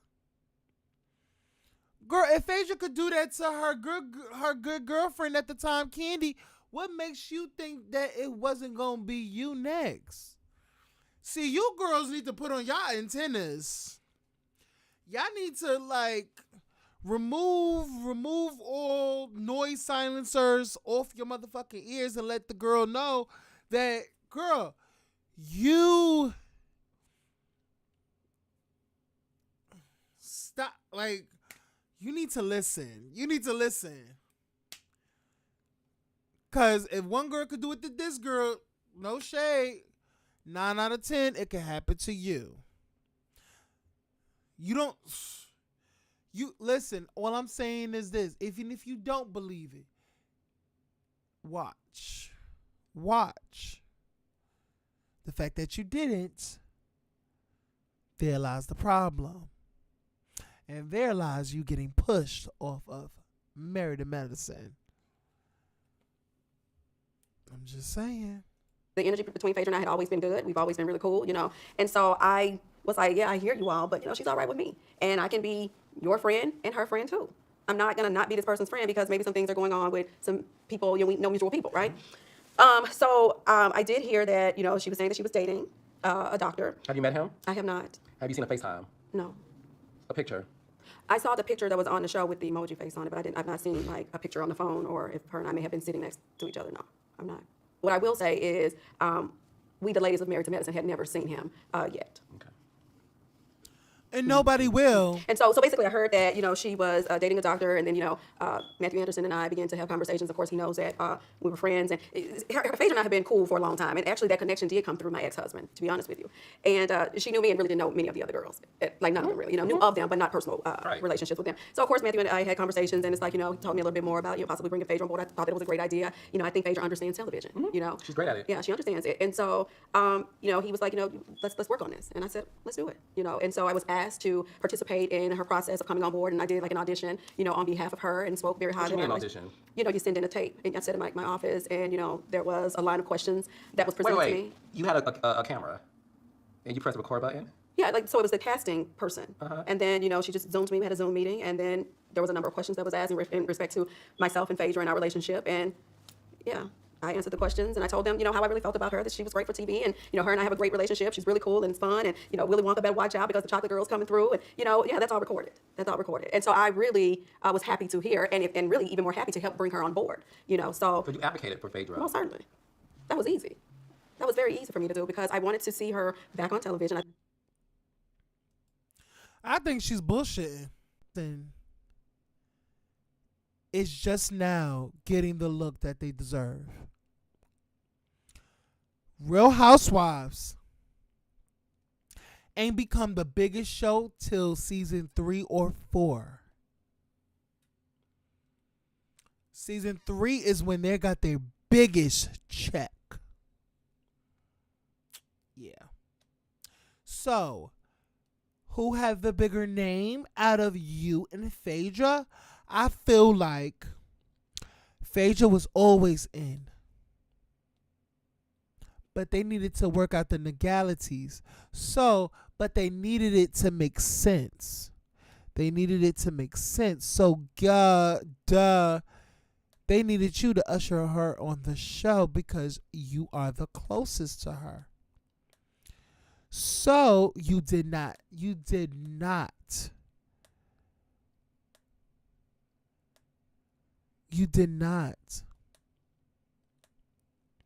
actually put your stamp of approval of Phaedra to be on the show. No shade. You did not. Okay? You were the pigeon to get her. You were the pigeon. Phaedra rode on your back because she is the master. You are the animal. She rode on your back, and you landed safely you landed her safely onto Married to Medicine platform. You were not the sole girl to get Phaedra on because Phaedra has a bigger name than you. And you're gagging. The fact that you believe your own lies is ridiculous. And honestly, I don't think it's a lies, but I just feel like the way she is spinning it right now in this interview, it really don't make sense. Phaedra don't need you, sweetie. Phaedra's a bigger name than you. So I just feel like she's just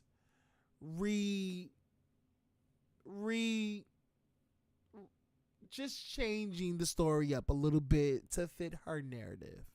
Let's just keep it a fit. Let's just keep it a bean. No shade.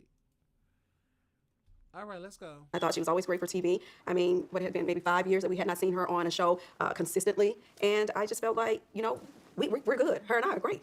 So I didn't see a reason for me not to advocate for her. So when you advocated for Phaedra to get on the show, how did you feel in these past 2 episodes when you guys were at the table? And from what I saw, it appears she did not once advocate for you.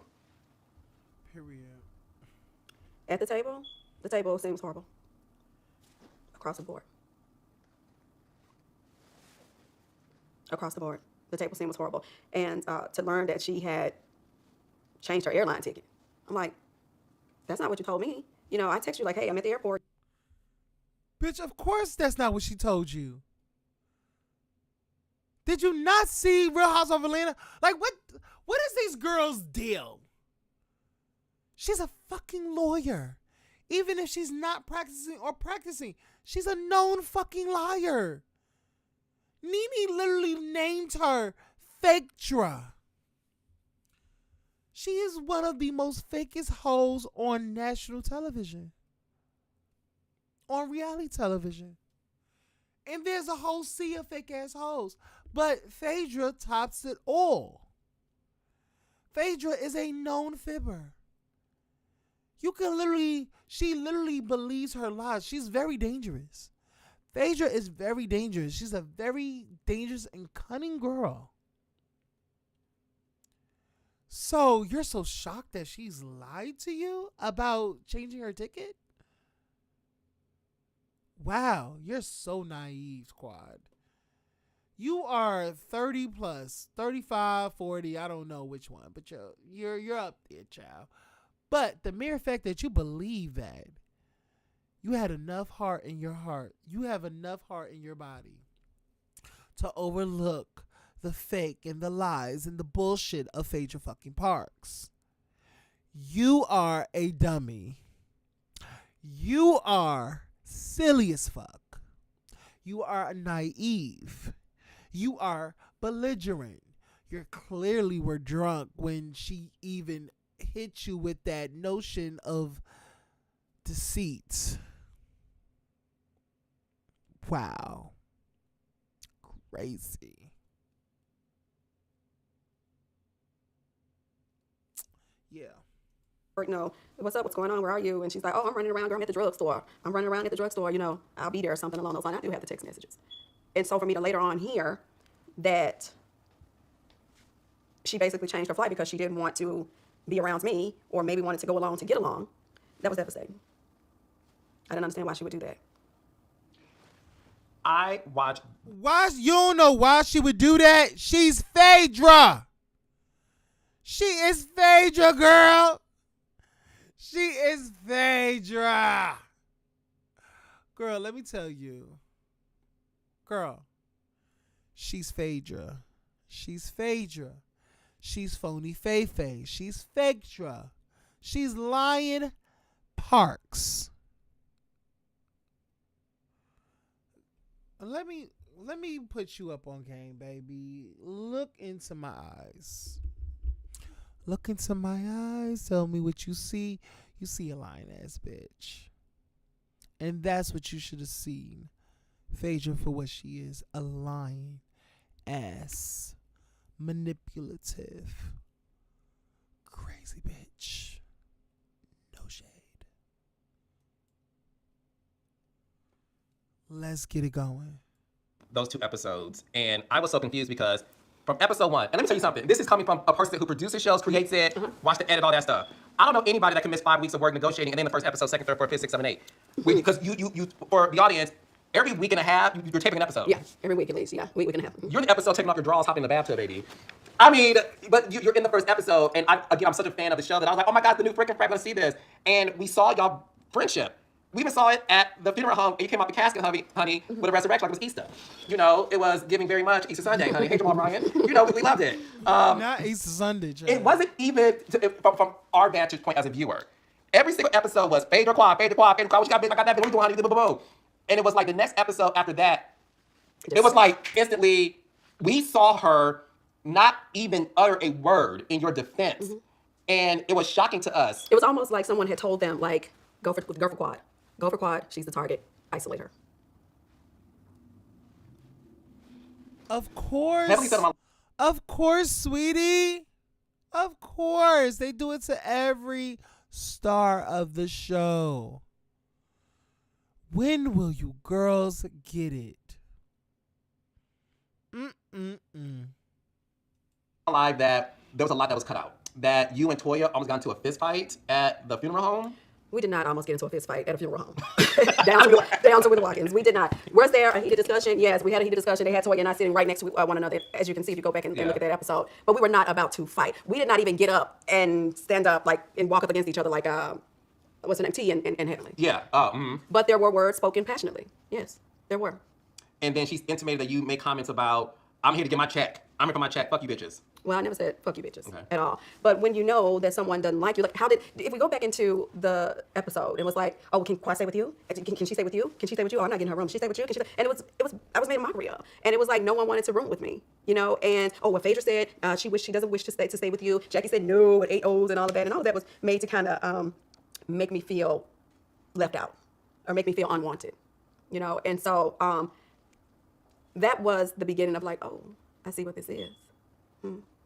And there were some things that did happen at the resurrection where Heavenly, I think Toya had gotten into it with Alicia and said some things, made some allegations against Alicia's husband and his practice or something. And there was a conversation after that over the phone where I thought it was just personal between Phaedra and I, and she was saying that, this is a bunch of ninja, SHIT, and if I don't want to be a part of that. And Phaedra said that? Mm-hmm.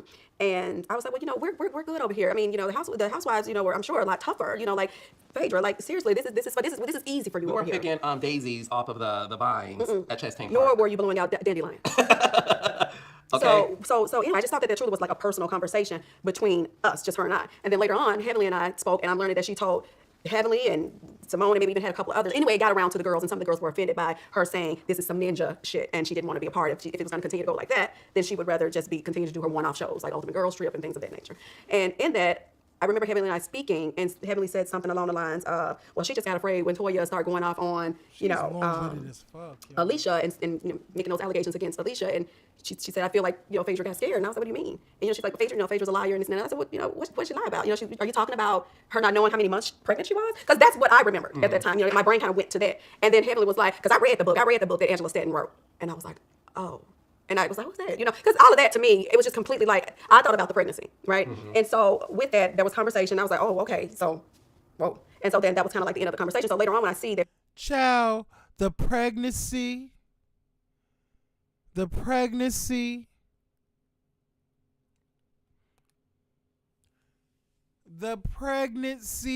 child, the Angela Stanton book, and what else? The shit that she did to Candy. That will always follow Phaedra. She is a known liar. And I don't know how you keep overlooking that. That's crazy to me. If Phaedra says that Heavenly told her that I was talking about her, I wasn't talking about Phaedra. Why would I bring her or help her get on the show to turn around and talk about her? I did not do that. What I thought when Heavenly said something about her lying and being a liar, I automatically went to the fact that she did not remember how many months pregnant she was, and maybe she did that due to her religion. That's what I said. Mm-hmm. And then everything else kind of trickled or rolled out from Heavenly. But apparently, I don't know if Heavenly ever told her what she had said in reference to it. I just remember saying, that's what I said. You understand what I'm saying? And so it was interesting that Phaedra didn't even call me and say, hey, were you talking about me? Did you say anything about me? I feel like, there's some things we need to talk about because I'm feeling a certain type of way. And for that, I'm not going to take the flight with you. Instead, you told me you was running around and getting some last minute things and shopping at the local pharmacy. Because Phaedra don't fuck with you. She sees you as another check. Phaedra is not friends with none of you bitches. Phaedra is for self. Phaedra is for them two children that she has to provide for. Phaedra don't give a fuck about neither one of you bitches. Nah, bitch, on this cast. Y'all are a bunch of motherfucking pawns that I need to motherfucking gather, snatch up off this motherfucking this chessboard, make way for the queen so I can make my millions, make my money, stack my M's, promote my businesses. Yes. She hasn't been on TV for a very long time. Now, she's going to do things a little bit different. She's not going to be wanting to do that ninja shit that she says. She's going to do things a little bit different. That's why she cannot align herself with you, Quad, because if she aligns herself with you, then she's gone. Then guess what, Quad? Her money is gone. And Phaedra don't play about her money, baby. Her many jobs. Girl, if it comes down to you or her jobs, she's choosing you. I'm talking about choosing you to get the fuck out of my way and let me see my bag. Because you're in front of it, Quad. You're in front of my bag. Move aside. Thank you, Quad. Proceed.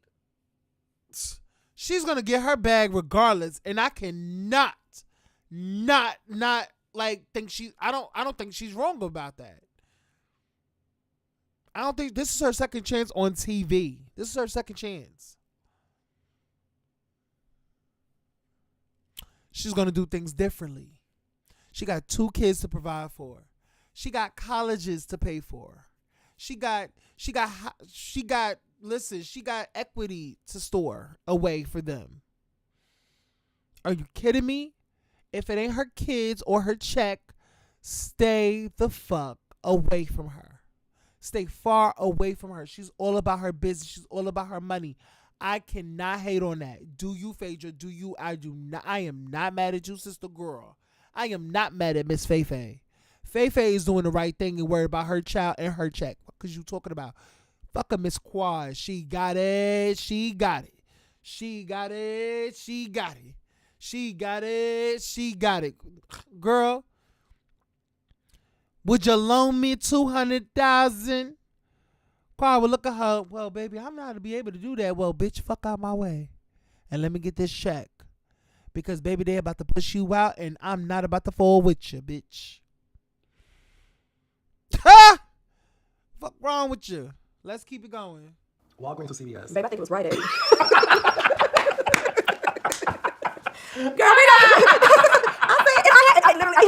I have a text message. I can't make it up. I can't make it up. I'm about to do this with I you. can't make it up. I know you can't. You gotta understand. I know about, listen, let's just say none of this surprises me. What did surprise me though is this. I felt that there was this army of people trying to kick you off the show. And that there was a mission that when she gets to San Francisco, the mission is to get her off the show. And again, I'm only basing this off what I've seen because I'm a viewer. You were so humble to me in your conversations with the girls. Even when you walked in your lime green honey outfit, but baby, that lime green was, It was hidden. baby, in all the right places. Listen, I saw it too. I was like, damn, Miss Quad, you told me, girl. Oh, I said, my God. Oh, good. I even looked. I had an appetite for oysters. I did, and pearls. Okay. So I saw you walk in, and my goody choices told you I gave you the desk there, baby. I was like, okay, we know I had an issue at the resurrection, but I always felt that Back to Best Girl, y'all always knew how to bring it back. Yeah. Y'all always knew how to bring it back. I never take things y'all say deeply. In terms of like, it's forever ruined. It's like, they'll work their way back together. It's all good. But I saw that, and like you said, I don't want to room with her. Boom, boom, boom, the room key. So I saw all these things happening. And you're like, okay, I mean, I got money. I can get my own room if that's an issue, but I'm here to support you. Even you sat down the table, you said, look, Toya, all jokes aside, as a black woman in winery, this is amazing. Congratulations, I love that. I told Heavenly, I said, if that was a mission to get her off the show, y'all should have said, abort, abort, abort. The bitch is coming in humble, guys. We're going to abort mission. 86, there's this beat on the sheet because we are not going to have a Ponderosa.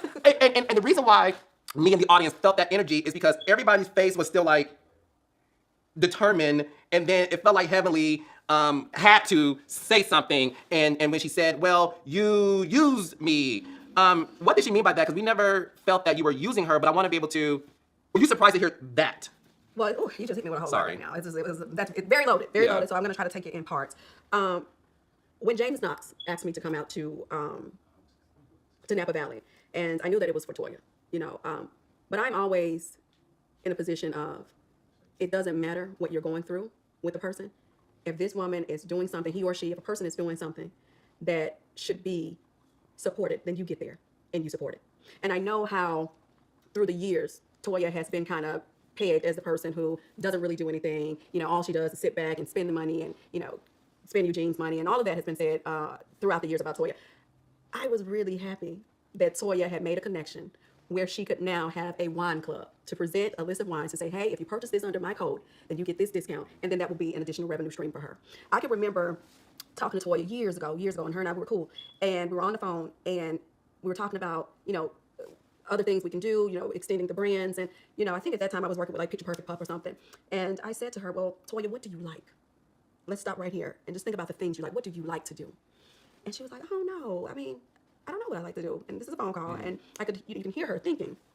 And then she says, well, I like being a mom. And I said, that's good. That's a real good one. I said, come up. I said, think about some of the challenges that maybe your sons have had, you know, or maybe, you know, their friends have had, or even you as a mother. Think about some of those things, those challenges that you have had or they have had, and what can you create?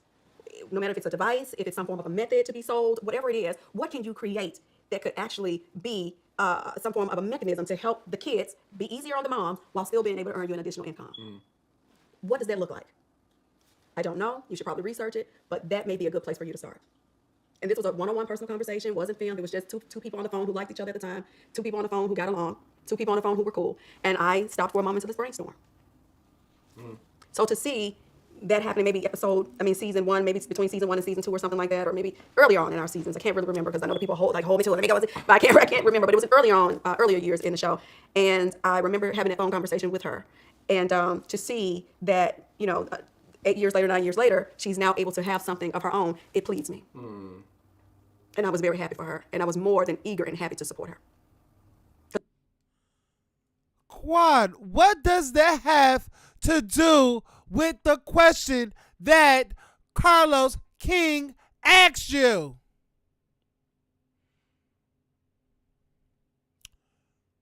What does that have to do? Why did you suddenly go into Toya? And how you wanted her to do more than what she's doing now is sit on her ass and collect a check. She wanted her to have an additional stream of income, and that's all nice and dandy. But, baby girl, sugar plum, Swedish fish, buka butt, what does that have to do with the question that Carlos King asked you? She definitely likes to hear herself talk, child. All right. Let's get him in squad. Because I know what that meant for her. But I did not know that I was going to be pretty much ambushed on that trip. I had no idea that was going to happen. When we left the resurrection, truly, I thought, because I went through each one of them, Jackie, are you ready to bury the strife? Jackie said no strife. Heavenly said she didn't have an issue with anyone, then started in on Sweet Tea. And, of course, Phaedra and I were cool and in a good place. I did not know Alicia very much, was eager to get to know her, wanting to get to know her, thinking I had more time to get to know her. Now, her and I have had conversations, of course, off record and off the cameras, so I'm still getting to know her. And then, of course, Sweet Tea is Sweet Tea. You know what I mean? There's a, I think her husband is probably going to trying to keep that wedge between the two of us. You don't mind getting to know her? No, not necessarily. I don't mind. Okay. No. I mean, listen, how I look at that particular situation is, it's been, 5 years, 5.5 years, maybe close to 6 now. You're supposed to find love again. You're supposed to find happiness again. You're supposed to be able to enjoy your life, whatever that looks like. For him, it's remarrying right now. For me, it's traveling and seeing life and meeting different cultures and, seeing what the world has out there for me. It's no wrong way. I love that for her. I want to travel the world so bad. I would love that.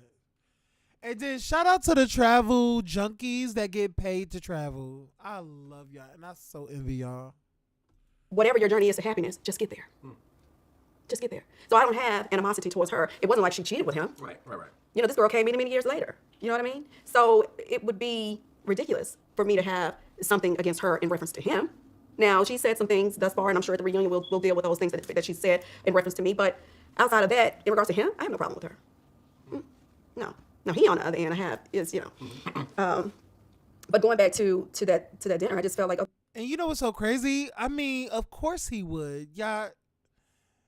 Of course he would. But then I'm like, that just looks bad on him, because why are you coming back on a show that your ex-wife is still on and is still pretty much a star of, unless you was like, oh, I'm going to show how I've grown and how I've done things and how I got a new woman who'll give me a baby, so we could push it up in her face to let her know I won, la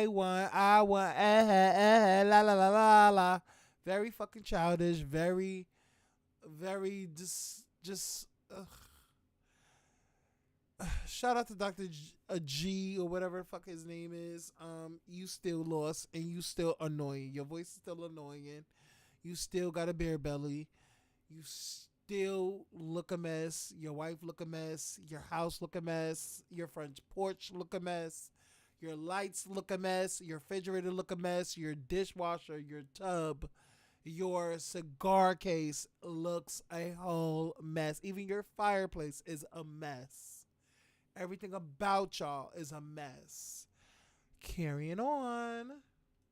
Oh, this is a complete ambush. And I'm sitting here trying to, I'm trying to hear you all out. And I want to hear you all out. And I'm listening. And I'm keyed in. But I'm also wanting to have my voice heard. And at every single turn, they shut me down. It's like if I wasn't saying what they wanted me to say, then they didn't want to hear it. And that was very disheartening. It was almost like everyone... Quad, you know why? Quad, you know why they ain't want to hear you? Because you probably don't even answer the question, the very question that they're asking you. Because you like to go on a tangent and go into these monologues, and you like to perform. I probably in their head is like, girl, we're not performing right now. We really want to know what the fuck is good. And you'll be like, well, the unicorns have jumped over the rainbow. I saw a dove. I saw a dratini. I saw a dragonite fucking a a Pikachu. I don't fucking know. Like anything is just dramatic from this to that, and you're so long-winded. They could literally ask you a yes or no question, and you will go into a whole Meryl Streep movie scene and start to give your audition for the Best Actress Award. Like, girl, go ahead, girl. I want to remove you from this narrative because, girl, you are so overly dramatic. It's ridiculous. You, in this interview, you're long-winded. You can't even answer a simple question. It's just that simple. You always got to elaborate. You always got to put 20 on 10. That's what I feel. And this is why they have to do you the way they do you, because you don't know how to keep focus.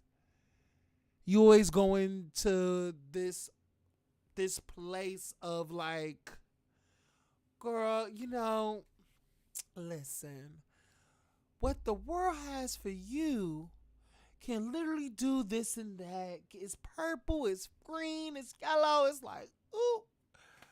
Girl, you just say any old bullshit that you think of, and it be, and I bet you at the end of the day you be like, wait, I ate that, knowing damn well you didn't eat that. You didn't even answer the motherfucking question. We just was sitting here for an hour or two for this fucking monologue that nobody cared about, that nobody wanted. Girl, you wasted my time and yours. Girl, let's move along. Knew what was about to happen. Everyone was in on it, except me. No, that's what it felt like. And I felt like keep it like that. I felt like there was a mission, and I'm not even gonna say necessarily from the girls, right? I don't know, because again, I'm not there.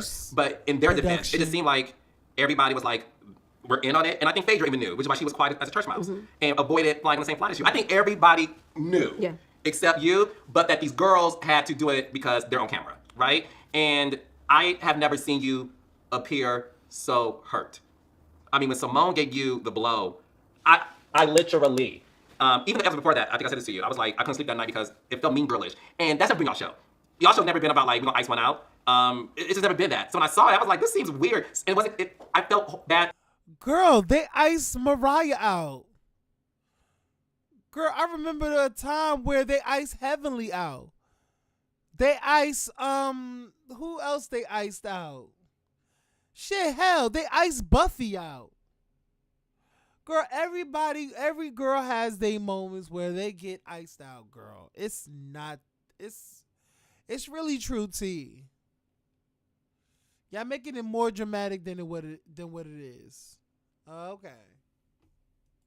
For you, of course. Also felt bad for Collective, like, what are we doing here? And then when I saw Simone deliver the blow to you, like, we don't want you here. We want you to go home. What? I was shaking. Yeah. And I saw you look sad. Then we saw you cry when you got back to your hotel room. In that moment, though, Claude, did you feel embarrassed, hurt, disappointed, or all of the above? Girl, let me tell you what she felt. She felt like a dumb ass bitch. Because even though she got paid for that scene, the fact that she probably used her own money to get her own flight out there. Just to see, she got her money back in a way. But girl, you could have wasted time at the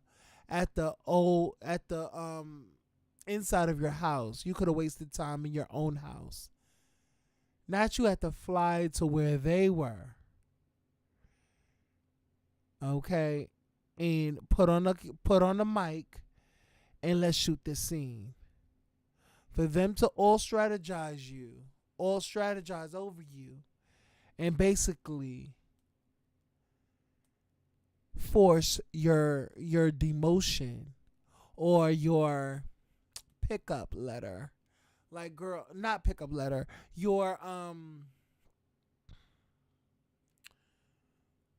resign letters. Girl, come on now. Come on. You're not that dense in the brain. Stop it. Stop it.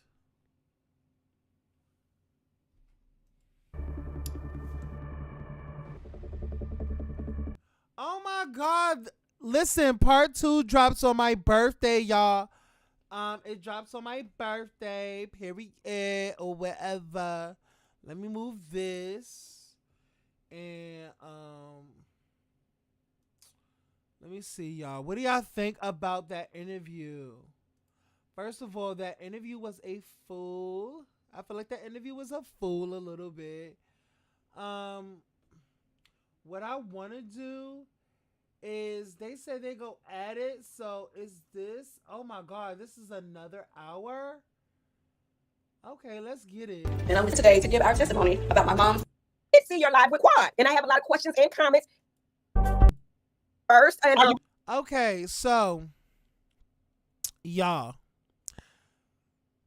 we are now going to recap Dr. Heavenly going at it with Carlos King. Let's get to it. Okay, let's get to it.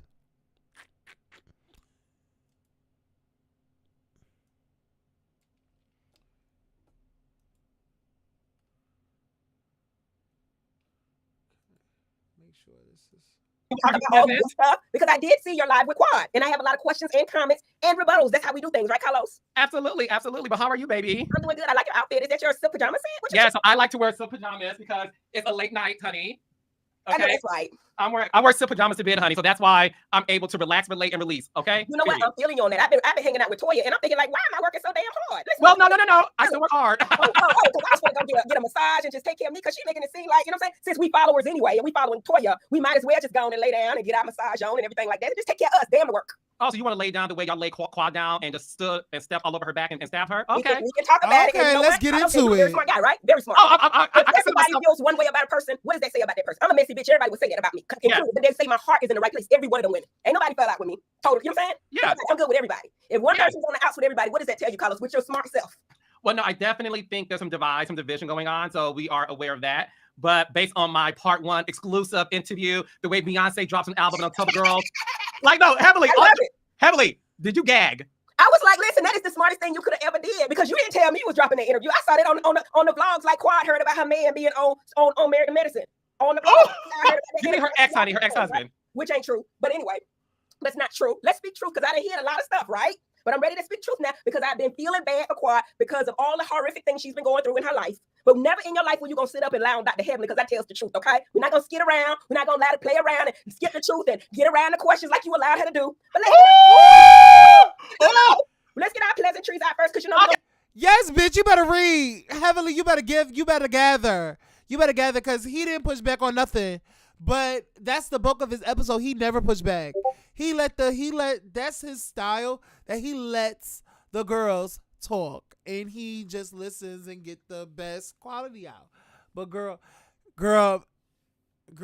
Heavenly is standing on business with Miss Carlos King here, girl. All right, let's get it. She got it. Ugh. Okay, well, are you okay? I'm pleasant. Are you? I am. No, I'm always pleasant. Okay, because you're way more pleasant today than you were at the dinner table. Absolutely, and you were very pleasant in your interview with Quad and did not hold her feet to the fire for anything. But I know. I think the same way you don't hold Dr. Jackie's feet to the fire when she's wrong, like she was at the table. Dr. Jackie is a professional lady. She has no reason to lie. Her credibility. I didn't say lie. Did I say lie? She did nothing wrong at the table. She didn't do anything, but I did, and Simone did, and everybody else did. You weren't there. All we did was speak. Okay, and you weren't at my interview with Quad, so you don't know. I saw it though, and it was cut real good. I know you too. I go live, so I know I'm not lying. But the thing with me, unlike you, Heavenly, I let people talk. Absolutely. And I let people express themselves without interruption. So I think when you saw my interview with Quad, you probably never seen in your life somebody allowed to speak without interruption. Well, the interesting thing is she ate that. You probably never even see that you can conduct an interview without interrupting the person every single time. You have to let that person talk. Yes, girl. Yes. Gonna be a true journalist, you have to actually be unbiased, and you are. Oh, to be a true journalist, you got to be unbiased. Okay, go ahead. Biased. Yes, you are very much so. Oh no, I'm unbiased. She don't fuck with you, and I do this with you every night. Right. I'm saying you are very biased in your interview and your last interview. Ask anybody, Carlos. It ain't just I'm me. biased. Yes. I'm biased the way you're biased when it comes to the Golden Girls. Okay. Yes, you are. I'm just saying. No. So I'm confused because if I talk to you and you and I do this every Monday night, she don't mess with you. So how am I biased when I talk to you, I talk to her? I think what you're confused is you want people to always see your point of view, and because you well, you're doing it now because you like to interrupt people without them speaking. I think that's your way of forming sentences and your line of questioning and your way of wanting to do things. So the way I do interviews, like I've done with everybody from Nene Lee's, Kenya Moore, Jocelyn Hernandez, I give exclusives. So the reason why I do is because I allow people to talk and express themselves. I don't come into anything with judgment. And I think on what I've seen, you girls come into everything with judgment. How can we not? We know these girls, and we're on TV. I agree. But my thing is, just like you said so much in your last interview with me, you could have had some of those rebuttals with her. But yeah, I digress. Can you name one rebuttal? That you knew she was lying, and you never came back. Okay, what did she lie about that you felt I didn't give a rebuttal on? I got a whole list. You want me to go? Now she got a whole list, y'all. I don't got to do either. Heavily. Let the girls know. This is what we do. This is what we do. We about to get some views tonight, bitch. We about to get some views tonight, okay? Yeah, so let's digress. Let's talk about this. Dr. Jackie, I need to get this out because you be gone in an hour. Dr. Jackie, I am so proud of my friend. You hear what I'm saying? Yes. That she got Kamala Harris. None of us could do that. Kamala Harris actually invited her to the game at FAMU and Howard. Kamala Harris in the White House has been texting and calling Dr. Jackie. Dr. Jackie is very connected. And I am so proud to call her my friend. And I'm getting emotional because I'm like, man, I really love hard, and I love that Dr. Jackie's able to do these things and actually speak out on our well-being, because just like Simone and both of them say, that we're dying 3 times as much. We are. Yeah. And I know it had to be in the minutia of the mess, but that was a good place to put it because a lot of people were watching at that time. So I think that was an amazing thing to get Kamala Harris in, for Jackie to even, because that's how you start making a change, when you put it out there and you speak on it. And now everybody's aware. A lot more people are aware of what's going on with our people. Yes. No, it was definitely beautiful to see Kamala. That's how you pronounce her name, Heavenly. Oh, well, I did say Kamala, didn't I? You said Kamala, but it's okay. You call me Kala, so it's okay. Because I do this for a living. You don't know how to do this, Boopy. You want to do this? Let's set the barriers right now, Boopy. Because if you want to be an interview, not Boopy. Okay. Girl, the Florida is coming out of Miss Hevelin, girl. Miss Hevelin. Calm down, Bookabud. Calm down, Bookabud. She's activated, honey.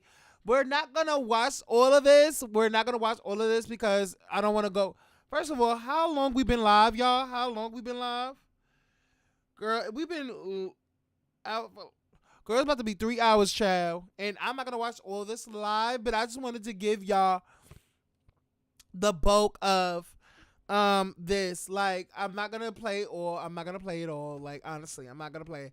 But honestly, y'all, when I tell you I watched it and I was like, oh, okay.